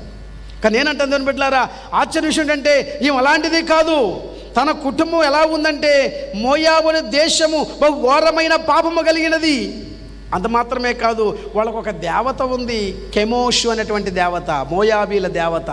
కెమేషు అంటే దేవుని బిడ్డలారా ఎలాంటిది దేవత అంటే, ఒక స్త్రీ దేవుని బిడ్డలారా ఎదరి భాగములో ఆవిడ వంగినట్లుగా, వెనక మరొక ఒక పురుషుడు నిలబడినట్లుగా ఉండే ఒక రూపాన్ని కలిగిన విగ్రహం అంట. విగ్రహాలు కూడా విచిత్రమైనవి ఉంటాయి, కొంతమందికి తెలియబడినటువంటి అనుభవాలు ఉంటాయి. అట్లాంటి దేవతని కలిగిన వాళ్ళు బహుభయంకరమైన పాపములు, శాపములు, శపితమైన జనాంగములు, పాపిష్టికరమైన ఆలోచనలతో పుట్టినటువంటి మనుషుల మధ్య నివాసం చేసింది రూతు. కానీ అనుకోకుండా దేవుని బిడ్డలారా ఈ నయోమి ఇంటిలోనికి వచ్చింది. ఎప్పుడైతే ఈ నయోమి ఇంటిలోనికి వచ్చిందో ఆమె జీవితంలో 2 విషయాలు చూడటం ప్రారంభించింది. మొదటిది ఏంటో తెలుసా? కుటుంబం అంతా ప్రార్థన చేస్తున్నారు. అంతా బాగుంది, కుటుంబం అంతా ప్రార్థన చేస్తున్నారు. కానీ కొంతకాలానికి తను కూడా ప్రార్థనలోకి చేరింది, కానీ అన్ఫార్చునేట్లీ తన భర్తని కోల్పోయింది. ఎందుకు కోల్పోయిందో తెలుసా? బైబిల్లో మహలోను, కిల్యోను అని 2 పేర్లు ఉన్నాయి, వాళ్ళ పేర్లు. ఈమె భర్త అయిన కిల్యోను పేరు ఏం పేరంటే, అర్థం ఏంటంటే పేరుకి మోసగాడు అని. ఏమని అర్థం?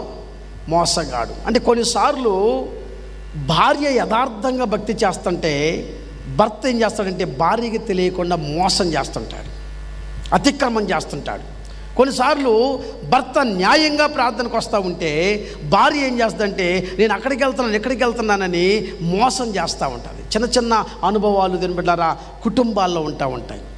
దేవుని జనాంగమా, ఈరోజు దేవుని వాక్యం చెబుతుందంటే ఎందుకు దేవుని బిడ్డలారా రూతు యొక్క భర్తను దేవుడు తీసేశాడంటే దేవునికి మోసగాళ్ళు అవసరం లేదు, నమ్మకమైన వాళ్ళు కావాలా. అందుకే ఆ విషయాన్ని ఏం చేసిందంటే కుటుంబంలో గమనించిందామా, గుర్తుపట్టింది. అందుకే దేవుని గొప్పతనాన్ని బట్టి ఏం చేసిందంటే నీ దేవుడే నా దేవుడు, నేను ఏరే కాడికి పోలేనేక నీ దేశానికి వస్తాను.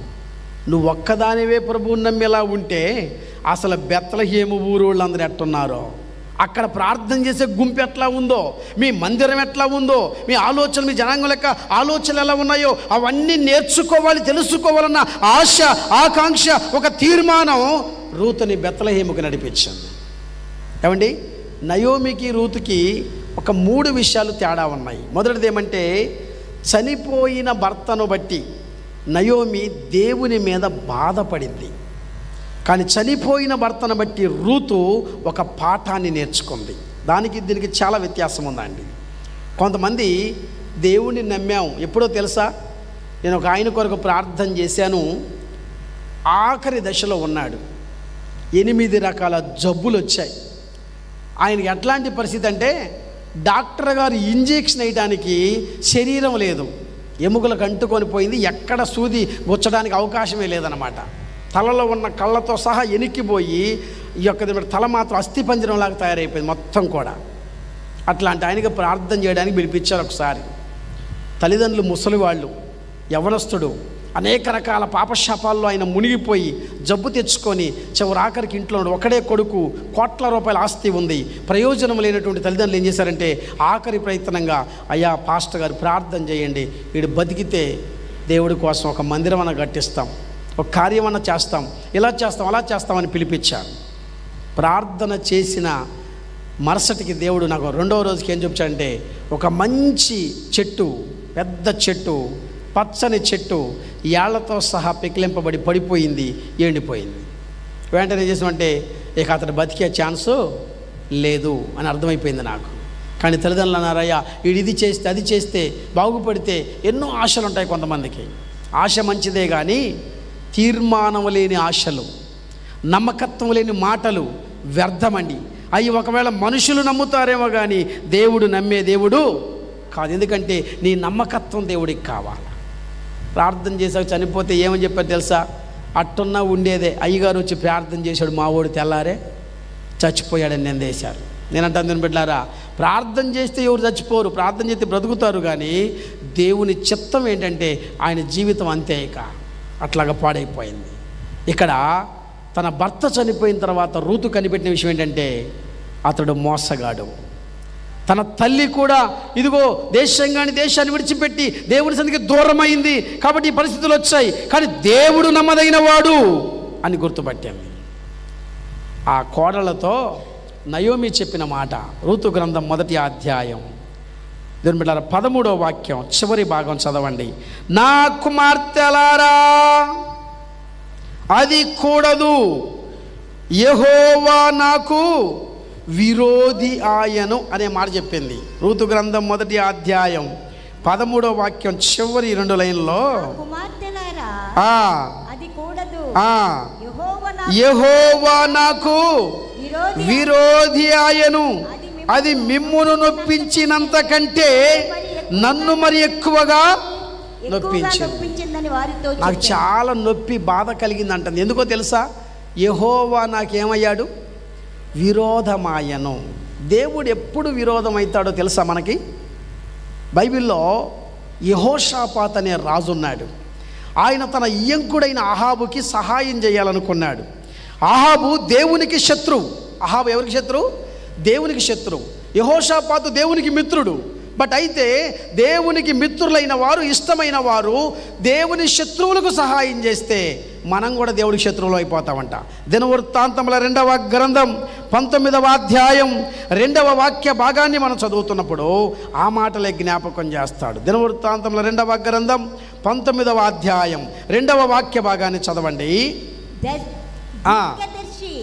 దీర్ఘదర్శి హనానీ కుమారుడు యెహూ అతను ఎదుర్కొనబోయి రాజైన యెహోషాపాతుకు ఇలాగు ప్రకటన చేసెను, నీవు భక్తిహీనులకు సహాయము చేసి, యెహోషాపాతుతో చెప్తున్నాడు, నీవు భక్తిహీనులకు సహాయము చేసి యెహోవా శత్రువులకు స్నేహితుడవైతివి కదా, అందువలన యెహోవా సన్నిధి నుండి కోపము నీ మీదికి ఎందుకు వచ్చిందంట? యెహోవా శత్రువులకు నువ్వేం చేస్తున్నావు? సహాయం చేస్తున్నావు. చాలామందికి తెలియని విషయాలు ఏంటంటే అండి, నేను బాగా న్యాయం చేస్తున్నా బ్రదరు అంటారు. నువ్వు న్యాయం చేయొచ్చు, నువ్వు దీన్ని పెట్టారు మంచి ధర్మాలు చేయొచ్చు, మంచి కార్యాలు చేయొచ్చు, కానీ అవి ఎవరికి చేయాలో తెలుసా? దేవునికి ఇష్టమైన వారికి. నువ్వు సహాయం చేసేది ఎవరికి చేయాలంటే దేవుని యొక్క మిత్రులకు చేయాలి. కానీ దేవునికి శత్రువులుగా బ్రతికేవారు ఉన్నారు. అహాబు రాజు ఇశ్రాయేలు రాజే, యెహోషాపాతు యోధా రాజు.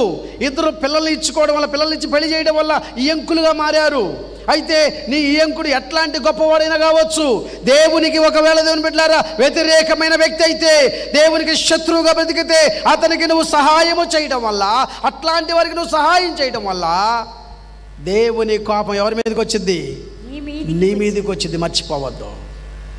ఒకళ్ళకి కారు ఉంది, వాళ్ళు చక్కగా ఇయ్యంకులు దేవుని బిడ్డలారా తిరుపతి పోవాలనుకున్నారంట.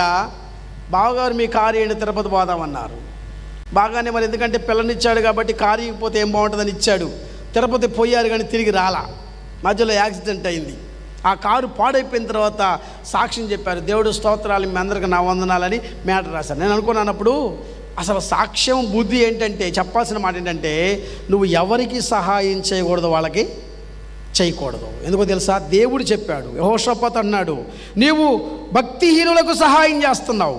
వాళ్ళు కూడా ప్రార్థన వాళ్ళు అయి ఉండొచ్చు. భక్తిహీనతలో ఉంటే, చెడ్డ అనుభవంలో ఉంటే వాళ్ళకు నువ్వు సహాయం చేయడం వల్ల ఏ ప్రయోజనం లేదు. అప్పుడు దేవుడు నీకేమవుతాడంటే శత్రువు, విరోధి అవుతాడు. అందుకే నయోమి ఏమంటుంది తెలుసా? యెహోవా నాకు ఏమయ్యాడు? విరోధి ఆయను. తన యొక్క కోడలకు చెప్తున్న పాఠం. నేనంటాను, ఎప్పుడూ దేవుడు మనకు విరోధి కాదండి, మన కొరకు ప్రయత్నాలు చేస్తుంటాడు ఆయన. ఇకనైనా వీళ్ళు ఒక మంచి తీర్మానంలోకి వస్తారేమో, ఇకనైనా వీరి కొరకు నేను గొప్ప కార్యాలు చేయాలి అని దేవుడు ఏం చేస్తాడంటే ఎప్పుడు చూస్తూ ఉంటాడు. అయితే ఈ పరిస్థితిలో ఆ నయోమి సరైన అనుభవంలో లేకపోయినా రూతు మాత్రం సరైన అనుభవంలో ఉంది. అందుకే ఒక నిర్ణయాన్ని తీసుకుంది. ఈమెను గురించి జాగ్రత్తగా గుర్తుపెట్టుకుంటే, ఈమె ఎలాంటి నిర్ణయాన్ని తీసుకుందంటే, మొదట ఈమె అన్యజనురాలు, అలాగే అన్య జాతికి సంబంధించింది. అయినా దేవుని యొక్క వాక్యం అంటాడు తెలుసా? ప్రకటన గ్రంథంలో రాస్తుంటాడు, ప్రతి జాతిలో నుండి, ప్రతి వంశములో నుండి దేవునికి ప్రజలు అవసరం. ప్రకటన గ్రంథం 5:9 వాక్యాలు చదవక్కర్లేదు, కానీ అక్కడ చెప్తాడు, దేవుడు తన కొరకు ప్రతి జనములో నుండి, ప్రతి వంశములో నుండి ఏం చేశాడో తెలుసా? ప్రజలను తన కోసం ఏర్పాటు చేసుకుంటున్నాడు. వాళ్ళు శాపభరితమైన జనాంగాలైనా, బలహీనమైనటువంటి జనాంగాలైనా, అన్యజనులైనా, దేవుని సరిగా తెలియని వారైనా దేవుడు ఏర్పాటు చేసుకుంటున్నాడు. అయితే దేవుని ఏర్పాటులోకి వచ్చిన మనకి ఒక తీర్మానం కావాలా, ఒక నిర్ణయం కావాలా, ఒక నమ్మకత్వం కావాలా. ఎప్పుడైతే నమ్మకంగా నిర్ణయం తీసుకుంటామో గొప్ప కార్యాలు దేవుడు చేస్తాడు. ఈమె అన్యజనురాలు. రెండవది ఏమంటే ప్రభువుని విశ్వసించడం ప్రారంభించింది. నయోమి ఇంటికి వచ్చిన తర్వాత రూతు ఏం చేసింది? ప్రభువుని విశ్వసించింది. విశ్వసించడమే కాదు, తను ఏం చేసిందంటే మూడవదిగా తన్ను ప్రత్యేకపరచుకుంది. మరణము తప్ప నేను నన్ను ప్రత్యేకపరచదన్నది. నేనంటాను, దేవునితో కూడా మనం ఏం ప్రమాణం చేయాలో తెలుసా? ఏం మాట చేయాలో తెలుసా? ఏం తీర్మానం తీసుకోవాలో తెలుసా? అయ్యా, మరణము తప్ప నీకు నాకు మధ్య ఏది తేడా ఉండటానికి వీలు లేదు. ఎందుకో తెలుసా? నేను ఎప్పుడు నీతో కలిసి ఉండాలి, నీతో నువ్వు చూసినప్పుడు ఎప్పుడు నమ్మకంగా ఉండాలి అనే ఒక నిర్ణయం, తీర్మానంలో దేవుని బిడ్డలారా ఈ యొక్క రూతు వచ్చేసింది. మూడవది ఏమంటే ఈమె ప్రేమ కలిగిన అనుభవంలో ఉంది. ప్రేమ చూపించే అనుభవంలో ఏముంది? మొదటిది అన్యజనురాలు, 2 ప్రభుని విశ్వసించింది, 3 ప్రత్యేకించుకుంది, 4 ప్రేమను చూపిస్తూ వచ్చింది. 5వది ఏంటంటే ఈమె యొక్క అనుభవాలలో ప్రయాసపడే అనుభవం ఉందండి. ప్రయాసపడటం అంటే విధేయత, వినయముతో తన కుటుంబము కొరకు శ్రమపడింది.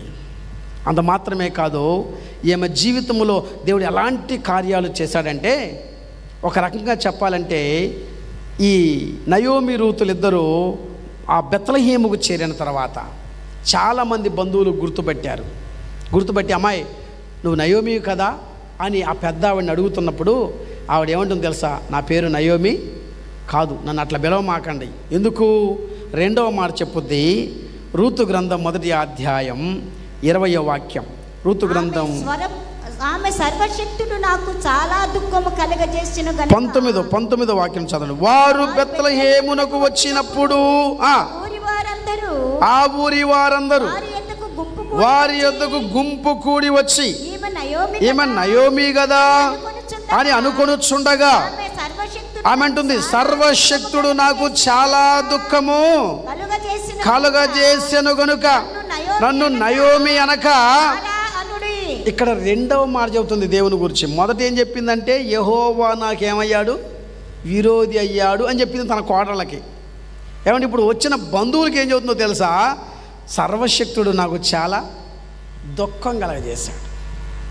ఏమండి, పిల్లల్ని చాలామంది ముద్దు పెట్టుకుంటారు. ముద్దులో రకాలు ఎన్నో ఉంటాయి. కొంతమంది గిల్లుతారు గట్టిగా, వాడు ఏడిస్తే ముద్దు, గట్టిగా గిచ్చితే ఏడిస్తే ముద్దు. నేనంటాను మన దేవుడికి ఎట్లాంటివి ఏమి లేవండి. మనల్ని ఎట్లా చూశాడు ఆయన అంటే చాలా జాగ్రత్తగా చూస్తాడు. ఎవరిని ఏడిపించేటువంటి అనుభవం ఆయనకి లేదు. అంటే ఎవరికి బాధ కలగ చేయాలని ఆయన ఉద్దేశం కాదు. ఎప్పుడు బాధో తెలుసా? పాఠం నేర్పాలంటే బాధ కావాలి.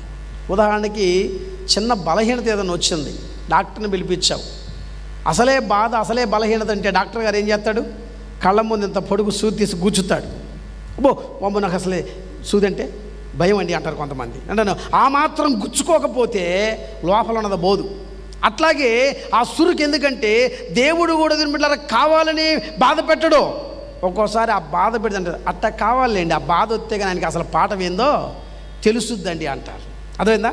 ఆ పాఠం తెలియాలంటే ఆ బాధ కావాలి. నేనంటాను సేవకుని కదని పెట్టారా, ఇప్పుడు నయోమికి దేవుడు ఏం బాధ పెట్టాడంటే ఏ బాధలు పెట్టలా.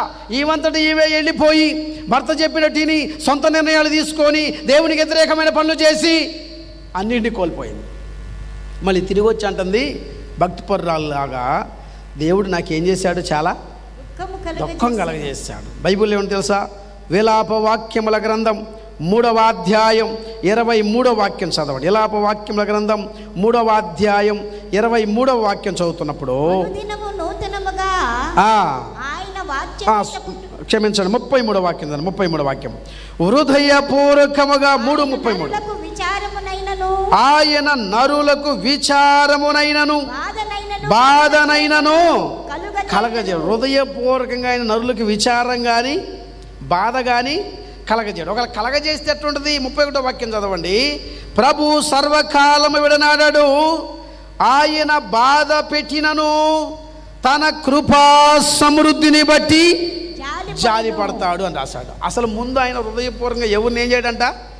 బాధ పెట్టడం ఆయన ఉద్దేశం కాదు, నిన్ను శ్రమ పెట్టడం ఆయన ఉద్దేశం కాదు, నిన్ను ఏదో దీని బిడ్డ బలహీనపరచడం ఆయన ఉద్దేశం కాదు. బట్ అయినా ఎందుకు ఆ బాధ, ఎందుకు ఆ శ్రమ అంటే తాను ఎక్కువ జాలి నీ మీద చూపించాలనుకున్నాడంట. ఏం చేయాలనుకున్నాడు? కృపా సమృద్ధిని బట్టి ఎక్కువ జాలి చూపించాలని కొద్దిగా శ్రమ పెట్టాడు. ఇప్పుడు నయోమికి శ్రమ రాకపోతే జరిగే మేళ్ళేంటో తెలియదు. కానీ తన ప్రజలతో ఏం చెప్పిందంటే, నాకు దేవుడు దుఃఖం కలగజేశాడు, అందుకే మీరు నన్ను ఏం చేయాలి తెలుసా? మధురమని పిలవద్దు, చేదని పిలవండి. ఏమైపోయింది అందరికేమా? అందరికీ ఏం చెబుతుందేమా? చాలామంది అంటుంటారు, మేము చేదైపోయినాంలేండి, ఈ మధ్య మా ఇంటికే రావట్లే అయ్యగారు అంటారు. కొంత చుట్టాలు చెబుతారు, మేము పనికినాంలేండి, మా దగ్గరికి ఎందుకు వస్తారు మీరు అంటారు. నేనంటారు, ఎందుకు చేదులాగా మారిపోతున్నావో తెలుసా? మధురంగా ఉండాల్సిన నీవు సర్వశక్తుని యొక్క దేవుని బిడ్డల అనుభవాల్లో ఆయనకి విరోధమైన పనులు చేస్తున్నావు. అందుకే వాళ్ళు రావాలనే ప్రేరేపణ, వాళ్ళని ప్రేమించని అనుభవాలు దేవుడు దూరం చేస్తున్నాడు. అది నీ పొరపాటే కానీ రాని వారి పొరపాటు కాదు. అందుకే వాక్యం ఏం చెందో తెలుసా? ఇక్కడ మనం చూసినప్పుడు దీన్ని పెట్టారా, ఇప్పుడు నయోమి ఈ మాట పలుకుతున్నప్పుడు నాకు అనిపించింది, మళ్ళా చెప్తాం 21వ వాక్యంలో, సమృద్ధి గలదానిగా వెళ్ళానయ్యా, దేవుడు ఏమీ లేకుండా ఏంటట, ఏమీ లేకుండా రిక్తురాలంటే ఏమీ లేకుండా వచ్చాను ఒట్టి చేతులతో. పోయేటప్పుడు ఎట్టపోయిందంట, సమృద్ధి అయ్యాడుంటే బెత్లెహేములో మోయాబు దాకా పోవాల్సిన అవసరం ఏముందండి? సమృద్ధి ఇక్కడుంటే అక్కడ దాకా ప్రయాణం కట్టాల్సిన అవసరం ఏముంది? నేనంటాను, ఎందుకు ఇలా చేసింది అంటే సమృద్ధి అనేది శరీర సంబంధమైంది కాదు, ఆత్మ సంబంధంగా సమృద్ధి అయిన వాక్యం, సమృద్ధి అయిన ఆహారం దేవుడు నీకు అనుగ్రహిస్తున్నాడు, కానీ నువ్వు దాన్ని తీసుకోలేకపోతున్నావు, స్వీకరించలేకపోతున్నావు. అందుకే దేవుడు నీకు దుఃఖం కలగజేస్తాడు, కొన్నిసార్లు వేదన కలగజేస్తాడు, బాధ కలగజేస్తాడు, ఇబ్బంది కలగజేస్తాడు. కారణం ఎందుకంటే నీ మీద జాలి చూపించాలని ఆయన కృపచేత పనిచేస్తాడు. మూడవ మాట ఏం చెబుతుందో తెలుసా? వాళ్ళతోటి 21వ వచనంలోనే కింద భాగంలో ఆమంటుంది, మీరు నన్ను నయోమి అని పిలవనేలా యెహోవా నా మీద విరుద్ధముగా ఎవరు పలికారంట? ఎవరు పలికారు? ఏమంటే దేవుడు మన మీద ఎప్పుడైనా చెడ్డ సాక్ష్యం పలుకుతాడా? విరుద్ధంగా పలుకుతాడా? అంటే మనకు వ్యతిరేకంగా పలుకుతాడు అంటే నేను అంటాను, అసలు బైబిల్ అంటాడు ఆయన మీ పక్షముగా అనే మాట ఉంటుంది చాలా చోట్ల. యెహోవా మన పక్షంగా ఉండాలనుకుంటాడంట. రోమాపత్రికలో పౌలు అంటాడు 8:31 మనం చదివినప్పుడు, ఇట్లుండగా ఏమందుము దేవుడు మన పక్షమున ఉండగా మనకు విరోధి ఎవడంట? దేవుడు మన పక్షంగా ఉండాలని ఆయన ప్రయత్నం చేస్తున్నాడు, చూస్తున్నాడు, ఉంటున్నాడు. కానీ మనం ఏం చేయం తెలుసా? దేవుడు నాకు విరోధి అయిండు, దేవుడు నాకు దుఃఖం కలగజేసిండు, దేవుడు నాకేం చేసిండు, విరుద్ధంగా సాక్ష్యాలు పలుకుతుండు, అంతా అయిపోయింది. ఇక చర్చికి పోతున్నా కానీ ఏం ప్రయోజనం లేదు, నా బ్రతుకు బాగుపట్ల నిస్సహాయ స్థితిలోకి పోయినప్పుడు చెప్తాం. నేనంటాను, నయోమిలాగా సొంత నిర్ణయం తీసుకుంటే నీ జీవితంలో ఇట్లాంటి అనుభవాలు ఉంటాయి. కానీ రూతులాగా ధైర్యంతో ఒక ఖచ్చితమైన నిర్ణయాన్ని తీసుకుంటే దేవుడు ఆమెకి బహుమానాలు ఇచ్చాడు. ఏం చేసిందో తెలుసా ఆవిడ? మొట్టమొదటిగా బిడ్డలారా, ఆమె చేసిన పని ఏంటంటే అన్యజనురాలైనప్పటికీ కూడా తన్ను తాను ఏం చేసింది? ప్రత్యేకపరచుకోవడం. అనగా తన్ను తాను బిడ్డలారా దేవునికి అర్పించుకోవడం ప్రారంభించింది. ఎవరి గుణం ఇదో తెలుసా? మన పితరుడు దైవజనుడైన అబ్రహాము గారి గుణం అండి ఇది.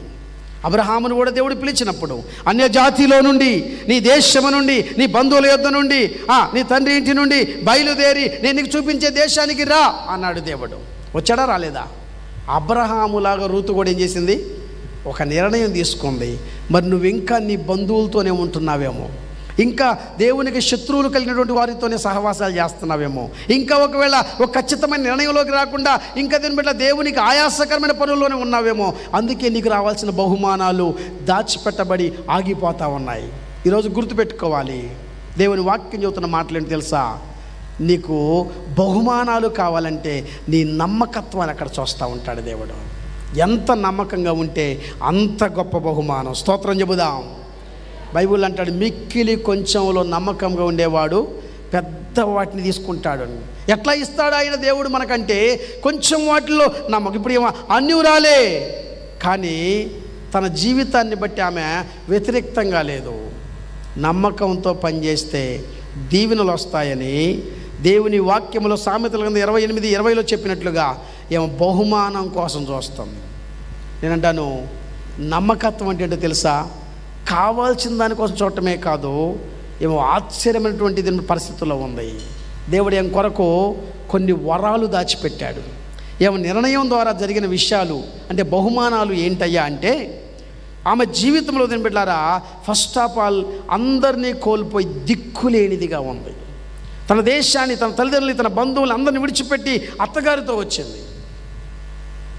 అత్తని హత్తుకోవటంలో, ఎంబడించటంలో ఆ ఉద్దేశం ఏంటంటే, నాకు దేవుడు కావాలి, నీ దేవుడే నా దేవుడు. ఒక మంచి నిర్ణయంతో ఇప్పుడు అక్కడికి వచ్చిన తర్వాత ఆమె చేసే పని ఏంటంటే, మగదిక్కులేని ఆ కుటుంబానికి, పెద్ద వయసులో ఉన్నటువంటి నయోమికి నాకెందుకులే ఏమతో అని చెప్పి వెళ్ళిపోలేదు, కానీ ఆమెను పోషించడానికి ఇష్టపడుతుంది. బైబిల్లో మీరు చదివితే ఒక మాట ఆశ్చర్యాన్ని కలిగిస్తుంది. పొలములో పని చేయడానికి వెళ్తుంది ఆమె.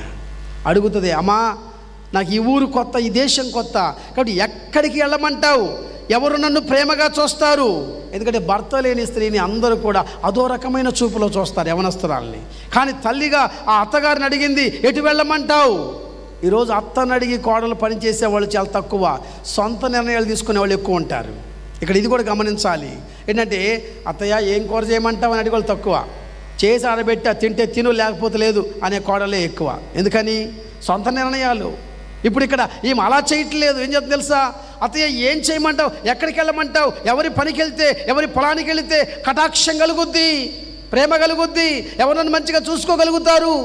అలా చెప్పినప్పుడు ఆమె అంటుంది, ఫలానా చోటికి వెళ్ళు, దేవుని దయ, దేవుని యొక్క కనికరం, దేవుని కటాక్షం నీ మీద కలుగుద్ది. పొలంలో పనికి వెళ్ళింది, అక్కడ పని చేస్తుంది, కానీ ఆశ్చర్య విషయం తెలుసా, ఎవ్వరిని వెంబడించలేదు. మధ్యాహ్నం భోజనానికి అందరూ కూలి వాళ్ళందరూ, ఆ యజమానుడు కూడా భోజనం చేస్తున్నారు. అమ్మాయి, ఎవరి అమ్మాయి, రా కొంచెం భోజనం చెయ్యి, మంచినీళ్ళు తీసుకో అంటున్నాడంట ఆయన. ఆవిడంటుందంట, లేదయ్యా, మా అత్తగారు తినకుండా నేనేం చేయను, మేము ఇద్దరికి ఉన్నదే ఇద్దరం, నేను ఇక్కడ కడుపు నింపుకుంటే మా అత్త అక్కడ ఒక్కతే ఒంటరిగా ఉంటుంది. కొంత పనులు తీసుకుపోయి ఇంట్లో ముందు వేయగానే, కొంత తినబెట్ట ధాన్యం తీసుకుపోయి పెట్టగానే రూత్ ఏం చేస్తా నయోమి ఏం చేస్తా చెప్పండి? అబ్బా సంతోషంగా తెచ్చావా, ఇక వండుకొని తిందాం అనుకోరు. ఎందుకంటే కుటుంబంలో కొంతమందిని కోల్పోయిన వాళ్ళకంటే బాధ కలిగింది, దుఃఖం వస్తుంది. నయోమి 2 పర్యాయాలు ఏడ్చింది. ఒకసారి ఎలుగెత్తి ముగ్గురు కలిసి ఏడ్చారు. అయ్యో, నేను చేసిన పొరపాటుకి, నేను చేసినటువంటి పరిస్థితికి యవనస్తులైన మీరు భర్తల్ని కోల్పోయారు, వయస్సు మళ్ళిన నేను నా భర్తని కోల్పోయాను, ఎందుకు ఇలా జరిగిందో తెలియడం లేదు. ఒక కుటుంబంలోనే 3 మగవాళ్ళు, పురుషులు చనిపోతే ఆ కుటుంబానికి కలిగే దుఃఖం అంతెంత కాదు. ఇప్పుడు ఈ ఊర్లోకి వచ్చినా కూడా పనులు తీసుకొస్తుంటే, ఆ దేవుని బిడ్డ గింజలు తీసుకొస్తుంటే నయోమికి ఏడుపు వచ్చింది. అయ్యో నా కుమారి, నా కొడుకు చేయాల్సిన పని, తల్లిగా నన్ను పోషించాల్సినటువంటి పని నా కొడుకుది, కానీ నువ్వు ఇలా కష్టపడి యవనస్తురాలు అయి ఉండి ఈ పని చేస్తున్నావా, నా కొరకు ఎంత శ్రమ తీసుకున్నావా, నా కొరకు ఎంత త్యాగం చేసావా, నా కొరకు యొక్క ఉద్దేశాన్ని కలిగి ఉన్నావా అని ఈ యొక్క నయోమి ఏం చేస్తుంటే దుఃఖపడటం ప్రారంభించింది. నేనంటాను, ఈరోజు మనం అనుభవిస్తున్నవన్నీ ఎవరు మనకి ఇచ్చినవో తెలుసా? తన యవ్వన రక్తాన్ని మన కొరకు కార్చి మనం చేసిన ప్రతి పాప శాపముల నుండి విమోచన పథకాల ద్వారా దేవుని బిడ్డలారా విడుదల చేసి, మనకి కలిగిన విశ్వాసాన్ని బట్టి, మనకు కలిగిన విధేయతను బట్టి, మనం తీసుకున్న నిర్ణయాన్ని బట్టి ఆయన దేవుని బిడ్డలారా మనల్ని చూసి అనేక బహుమానాలు సిద్ధపరిచి ఎదురు చూస్తున్నాడు. ఆయన ఎప్పుడు వస్తారా నా మందిరానికి, వాళ్ళ దీవెనలతో నింపుదాం, ఆశీర్వాదాలతో నింపుదామని దేవుడు చూస్తున్నాడు. కానీ మనం ఏం చేస్తాం తెలుసా? మన మనసంతా భౌతికమైన వాటి మీదే ఉంటుంది. మొదట ఉపమానం చెప్పానే, ఆ అమ్మాయి ఏదో ఆశించి పనిచేసింది, కానీ దేవుని బిడ్డలారా చివరికి ఇల్లు కూడా అమ్మేసుకున్నారు పిల్లలు, కానీ చెక్క సెలవు మాకెందుకని ఏం చేశారు, ఇచ్చారు. అందులో ఆంతర్యం ఏంటో తెలుసా? ఇది దేవుని బిడ్డలారా ఒక నిజ సంఘటనగా దైవజనులు, అపోస్తులు, రతన్ రాజయ్య గారు చెప్పినటువంటి కాలంలో జరిగిన కథ అండి, జరిగిన విషయం అండి. ఇది ఒక కథ కాదు, జరిగిన విషయం. ఎందుకంటే చాలామంది బిడ్డలారా నమ్మకంగా ఉండలేరు, కొంతమంది అపనమ్మకం కలిగి ఉంటారు. చిన్న విషయంలో అపనమ్మకం, తినే విషయంలో అపనమ్మకం. దేవుడు చక్కని ఆహారం ఇస్తాడు, అందరి ముందు ప్రార్థన చేసినట్టుగా చేస్తారు. క్రైస్తవుల కుటుంబాల్లో కూడా చాలామంది ఏం తెలుసా, వాళ్ళే పెట్టుకొని అది కలిపేదాకా కూడా టైం ఉండదు, ప్రార్థన చేసుకోరండి, అక్కడి నుంచే తినుకుంటూ వస్తుంటారు టేబుల్ కాడికి. నాకు అప్పుడు అనిపించింది తెలుసా, చిన్న ఆహారంలోనే ఏమీ లేదు, నమ్మకత్వం లేదు. మరి కొంతమంది జీవితంలో దేవుడు ధనం ఇస్తాడు, దేవునికి ఇచ్చే వాటిని ముందు పెట్టకుండా అన్నీ అయిపోయాక ఆఖరణ మిగిలితే దేవుడికి చూద్దాంలే అనుకుంటారు. నమ్మకత్వం లేని జీవితాలు. అందుకే దేవుడు ఏం చేస్తాడో తెలుసా, నీ నమ్మకత్వాన్ని బట్టి నీకు గిఫ్ట్స్ అనగా బహుమానాలను సిద్ధపరిచాడు. మరి రూతుకి కలిగింది ఏంటంటే, ఈమె కష్టపడిన విధానం, ఈమె శ్రమపడిన విధానం, తన యొక్క దేవుని బిడ్డల అనుభవాలన్నిటినీ కూడా ఆ బోయాజ్ అనే రైతు చూశాడు.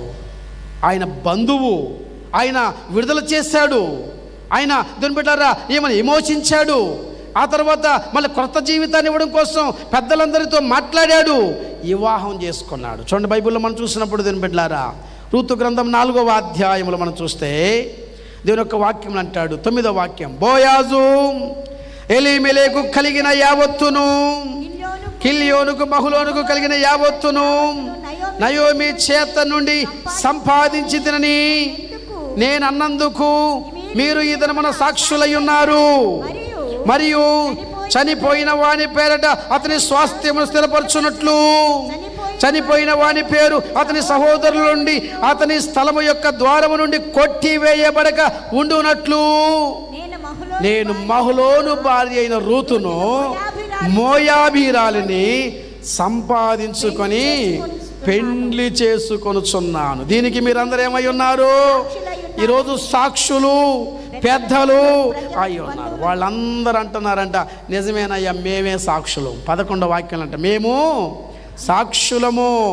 యెహోవా నీ ఇంటికి వచ్చిన ఆ స్త్రీని ఇశ్రాయేలు వంశమును వర్ధిల్లింపజేసిన రాహేలును పోలిన దానిగా, లేయాను పోలిన దానిగా చేయునుగాక. ఇప్పుడు ఇంకొక క్రొత్త జీవితం వచ్చింది, క్రొత్త బహుమానాలు వచ్చాయి, క్రొత్త ఇల్లు వచ్చింది, ఆస్తిపాస్తులు వచ్చాయి, అన్నీ సమృద్ధి అయ్యాయి. ఒకప్పుడు ఏమి లేవు, ఏమీ లేవు. ఒక నిర్ణయం, ఒక మంచి తీర్మానం తినబెట్లారా, ఒక నమ్మకత్వం ఏమైనా ఏం చేసిందంటే గొప్ప బహుమానాలతో నింపడం ప్రారంభించింది. స్తోత్రం చెబుదాం. సరి అయిన నిర్ణయం తీసుకోవాలి. కొంతమంది డబ్బు సంపాదించాలనే ఉద్దేశంతో ఎట్లాంటి నిర్ణయం తీసుకుంటారంటే, ఓ రోజు మా సంఘంలో చెల్లి ఫోన్ చేసింది, ఇట్లాగే సండే రోజు ఆదివారం, అన్నయ్య అంది. ఏందమ్మా అన్నాను. 500 కడితే అన్నయ్య వచ్చే 1వ తారీఖుకి 1000 రూపాయలు ఇస్తారంట, వస్తువులు కూడా ఇస్తారంట అన్నయ్య అంది.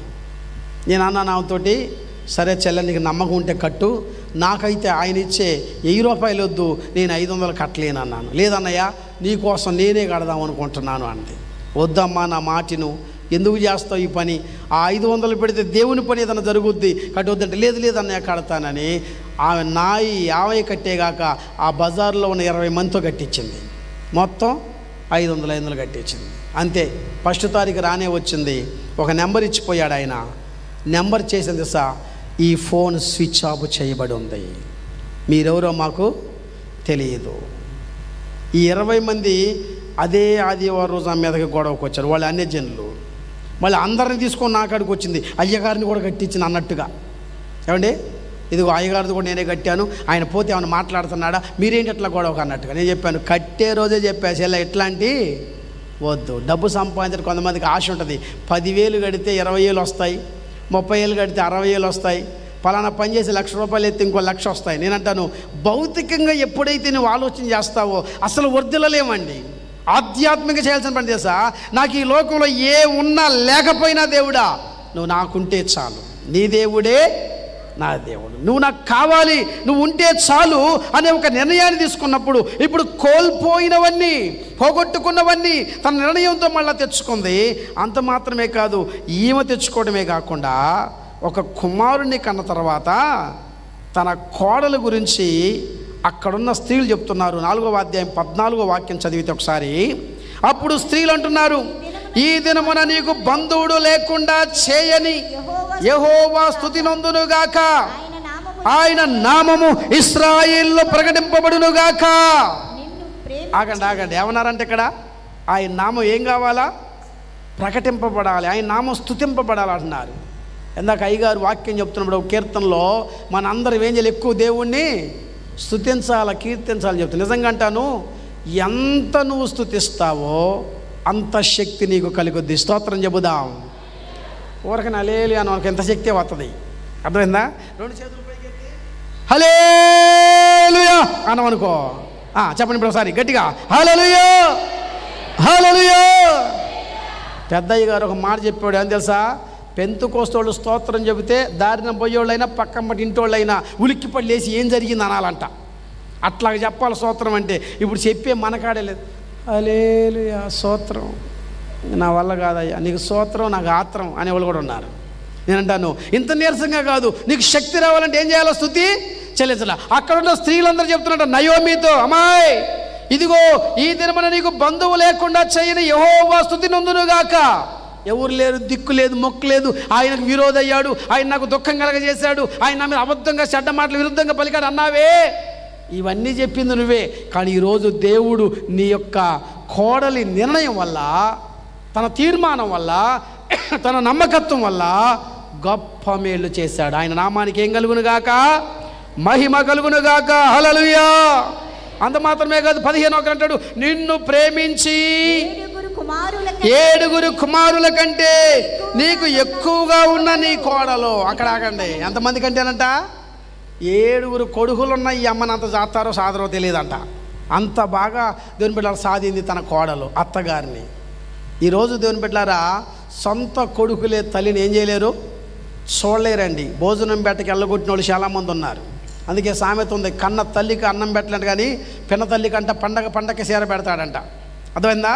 కన్న తల్లికి ఏం పెట్టలేరు, భోజనం పెట్టలేరు. దేవుని వాక్యం చెబుతున్న విషయం తెలుసా?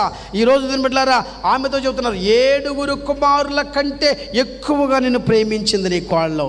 అంటే ఎవరిని ప్రేమించిందంటే దేవుణ్ణి కలిగినందుకు, దేవుణ్ణి కలిగి ఉన్నందుకు ఆమె ఎక్కువగా ప్రేమించింది. ఈరోజు ఆ రూతు నమ్మకత్వాన్ని బట్టి దేవుడు ఒక పిల్లోని ఇచ్చాడు.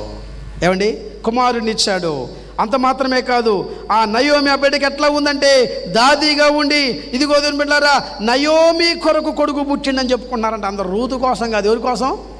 నయోమి కోసం. అనగా ముసలావిడ జీవితంలో ఫస్ట్ వాళ్ళతో చెప్పొద్ది, నేను మళ్ళీ పురుషుడి దగ్గరికి వెళ్ళి కొడుకుని కానీ వాడు పెరిగి పెద్దోడై నీకు పెళ్లి చేసిన దాకా ఎక్కడ కుదురుద్దమ్మా, అందుకు వెళ్ళిపోయిన అంట. నేను అంటాను, ఆమె కనక్కర్లే, దేవుడు బహుమానాన్ని ఇవిగా ఇచ్చాడు. ఎందుకంటే గర్భఫలము యెహోవా ఇచ్చు బహుమానాల చేత నింపాడు. ఈ కుటుంబాన్ని నమ్మకత్వాన్ని బట్టి ఆశీర్వాదాలతో నింపాడు. ఈరోజు దేవుని పిల్లలమైన మనతో పరిశుద్ధాత్మ దేవుడు చెబుతున్న విషయం ఏంటంటే, నువ్వు దేవునికి వ్యతిరేకమైన పని చేయకుండా నమ్మకత్వంతో జీవిస్తున్నప్పుడు ఓ గొప్ప బహుమానాలు, నీ కొరకు దాచిపెట్టిన బహుమానాలన్నింటినీ ఆయన నీకు ఇవ్వబోతున్నాడు. నమ్మిన వారు గట్టిగా స్తోత్రం చెబుదాం. అలాగా ఆయన బహుమానాలు ఇవ్వాలంటే మనం ఎట్లుండాలా? నమ్మకత్వంతో బ్రతకాలి. ప్రతి విషయంలో నమ్మకంగా. మనుషులు నమ్మినా నమ్మకపోయినా పర్వాలేదు, కానీ నిన్ను సృష్టించిన నీ దేవుడు నిన్నేం చేయాలో చూసినప్పుడు ఆయన నమ్మాలా, నమ్మేటట్లుగా చేయాలా. చదివే సమయం లేదు కానీ బైబిల్ అంటాడు, నా పిల్లలు అబద్ధమాడ నేరని పిల్లలని నమ్మకస్తులని నేను వారిని ఏర్పాటు చేసుకున్నాను అని రాస్తాడు యెషయా గ్రంథంలో. ఎట్లాంటి వాళ్ళం అంటే మనం 2 ఉన్నాయంట ఆయనకి గురి. ఒకటి అబద్ధాలు చెప్పరు, రెండోది నమ్మకంగా ఉంటారు. అసలు మనం చేసే పనులు ఇవి. ఎప్పుడు చెప్పినా అబద్ధాలు చెబుతూ నమ్మకాన్ని కోల్పోతాం. ఏమండి? దేవుడికి చెప్తాం, అయ్యా గొలుసు పాద తప్పకుండా వస్తాం అయ్యా అంటారు, ఒట్టిదే ఆ రోజు రారు. ఏమండి? అయ్యగారు అడుగుతాయి, బ్రదరు వస్తావుగా ప్రార్థనకి? తప్పకుండా అన్న, 7 గంటలకా 6:30కే వస్తా అంటారు, 9 అయినా రాడు. నమ్మకత్వాన్ని కోల్పోతామండి. జాగ్రత్త సుమి. దేవుని వాక్యం అంటుంది, ఒక మాట దేవునికి ఇచ్చావా నమ్మకంగా. బాప్తిస్వం పొందిన రోజే ఒక మాట ఇచ్చావు. సంఘ క్రమానికి, వాక్య క్రమానికి నేనేం చేస్తాను? లోబడతాను. ప్రతి వారం అయ్యగారు చెబుతుంటాడు, అమ్మ 9:30కే ప్రార్థన, 8:30కే రాండి, లేదా పావు తక్కువ 9:15 అట్లా 9:30కి రాండి అమ్మ అంటాడు. సరే అంటారు, అంతే. మళ్ళీ మనం ఎప్పుట్లాగానే 10కి ఆనీలే టైం, ఇంకా అప్పుడే అయిందా పాటలు పాడుతుంటారు, అప్పుడే అయిందా సాక్ష్యాలు అయిపోవాలి, అప్పుడే అయింది. అసలు ఇవాళ ఏ అయ్యగారు వస్తుండో చూసిపోదాం. ఎవరి కోసం? అయ్యగారుల కోసం వచ్చేవాళ్ళు ఎట్టుంటారు చెప్పండి? ఏ అయ్యగారు వస్తుండో చూసాం. దేవుడు నా కొరకు ఏమి సిద్ధపరిచాడో, ఏం మాట్లాడుతున్నాడో, లేక ఆయన నా కొరకు ఈరోజు ఇవ్వాల్సిన గిఫ్ట్ బహుమానం ఏంటో అది పొందాలని ఆశతో రారు. పలానా ఆయన వస్తే ఇవాళ పోతా, లేకపోతే పోను. ఏంటంటే మనుషులని నమ్మినంత కాలం నువ్వు అట్లాగే ఉండిపోతావు, ఆశీర్వాదాలు లేకుండా. దేవుణ్ణి నమ్మితే ఖచ్చితమైన బహుమానాన్ని మన కొరకు సిద్ధపరిచాడు. అటువంటి భాగ్యాన్ని పొందుకుందాం. దేవుడు అట్టి కృప మనందరికీ అనుగ్రహించి నడిపించును గాక. ఆమేన్. అందరూ మోకరించండి, ప్రార్థన చేసుకుందాం. దయచేసి అందరూ మోకరిద్దాం. కొద్ది క్షణాలు నువ్వెవరిని చూడొద్దు. నీ ప్రక్కన ఉన్న వారితో నీకు అవసరం లేదు. ఒకవేళ చైర్లో ఉంటే నువ్వు కళ్ళు మూసుకొని 2 చేతులు జోడించి నీ ప్రభు వైపే చూడడానికి ఇష్టపడు. ఈరోజు ప్రభు మనతో మాట్లాడుతున్నాడు. ఆయన కనికరం కలిగిన దేవుడు. ఒక్కసారి ఆయన పాదాల చెంతకు చేరదాం. రూతు తన జీవితంలో ధైర్యాన్ని కోల్పోలేదు. ఎన్ని జరిగినా ధైర్యముతో తను చేసిన పని ఏంటో తెలుసా? ప్రభు ఇవ్వబోయే గొప్ప బహుమానాల మీద తన చూపును నిలిపింది. తన ఆలోచన అంతా దేవుడిచ్చే బహుమానాల మీదే ఉంది. మా అత్తగారితో వెళితే నాకు ఏం దొరుకుతుంది అని ఆమె ఆశించలేదు. దేవుని సంఘమా, ఈరోజు నీ నమ్మకత్వాన్ని దేవుడు చూస్తున్నాడు. ప్రభుని నమ్మిన క్రొత్తలో ఎలా ఉన్నావు? ప్రభువు నీకు చేసిన కార్యాలు, అద్భుతాలు ఎలా ఉన్నాయి? ఎన్నిటినో మర్చిపోయి నమ్మకత్వాన్ని కోల్పోతూ ఉన్నావు.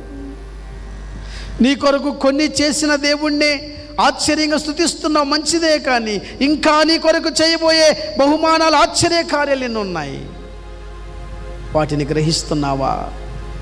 ప్రభు ఈరోజు అంటున్నాడు, నీవు నా సన్నిధిలో నమ్మకముగా ఉంటే నీ కొరకు నేను బహుమానాన్ని దాచిపెట్టాను, బహుమానాలను దాచిపెట్టాను. ఎన్నో నీకు ఇవ్వాలని చూస్తున్నాను నేను. అవును, ఈరోజు దేవుని పిల్లలమైన మనము ఒక్కసారి ఆలోచించేద్దాం.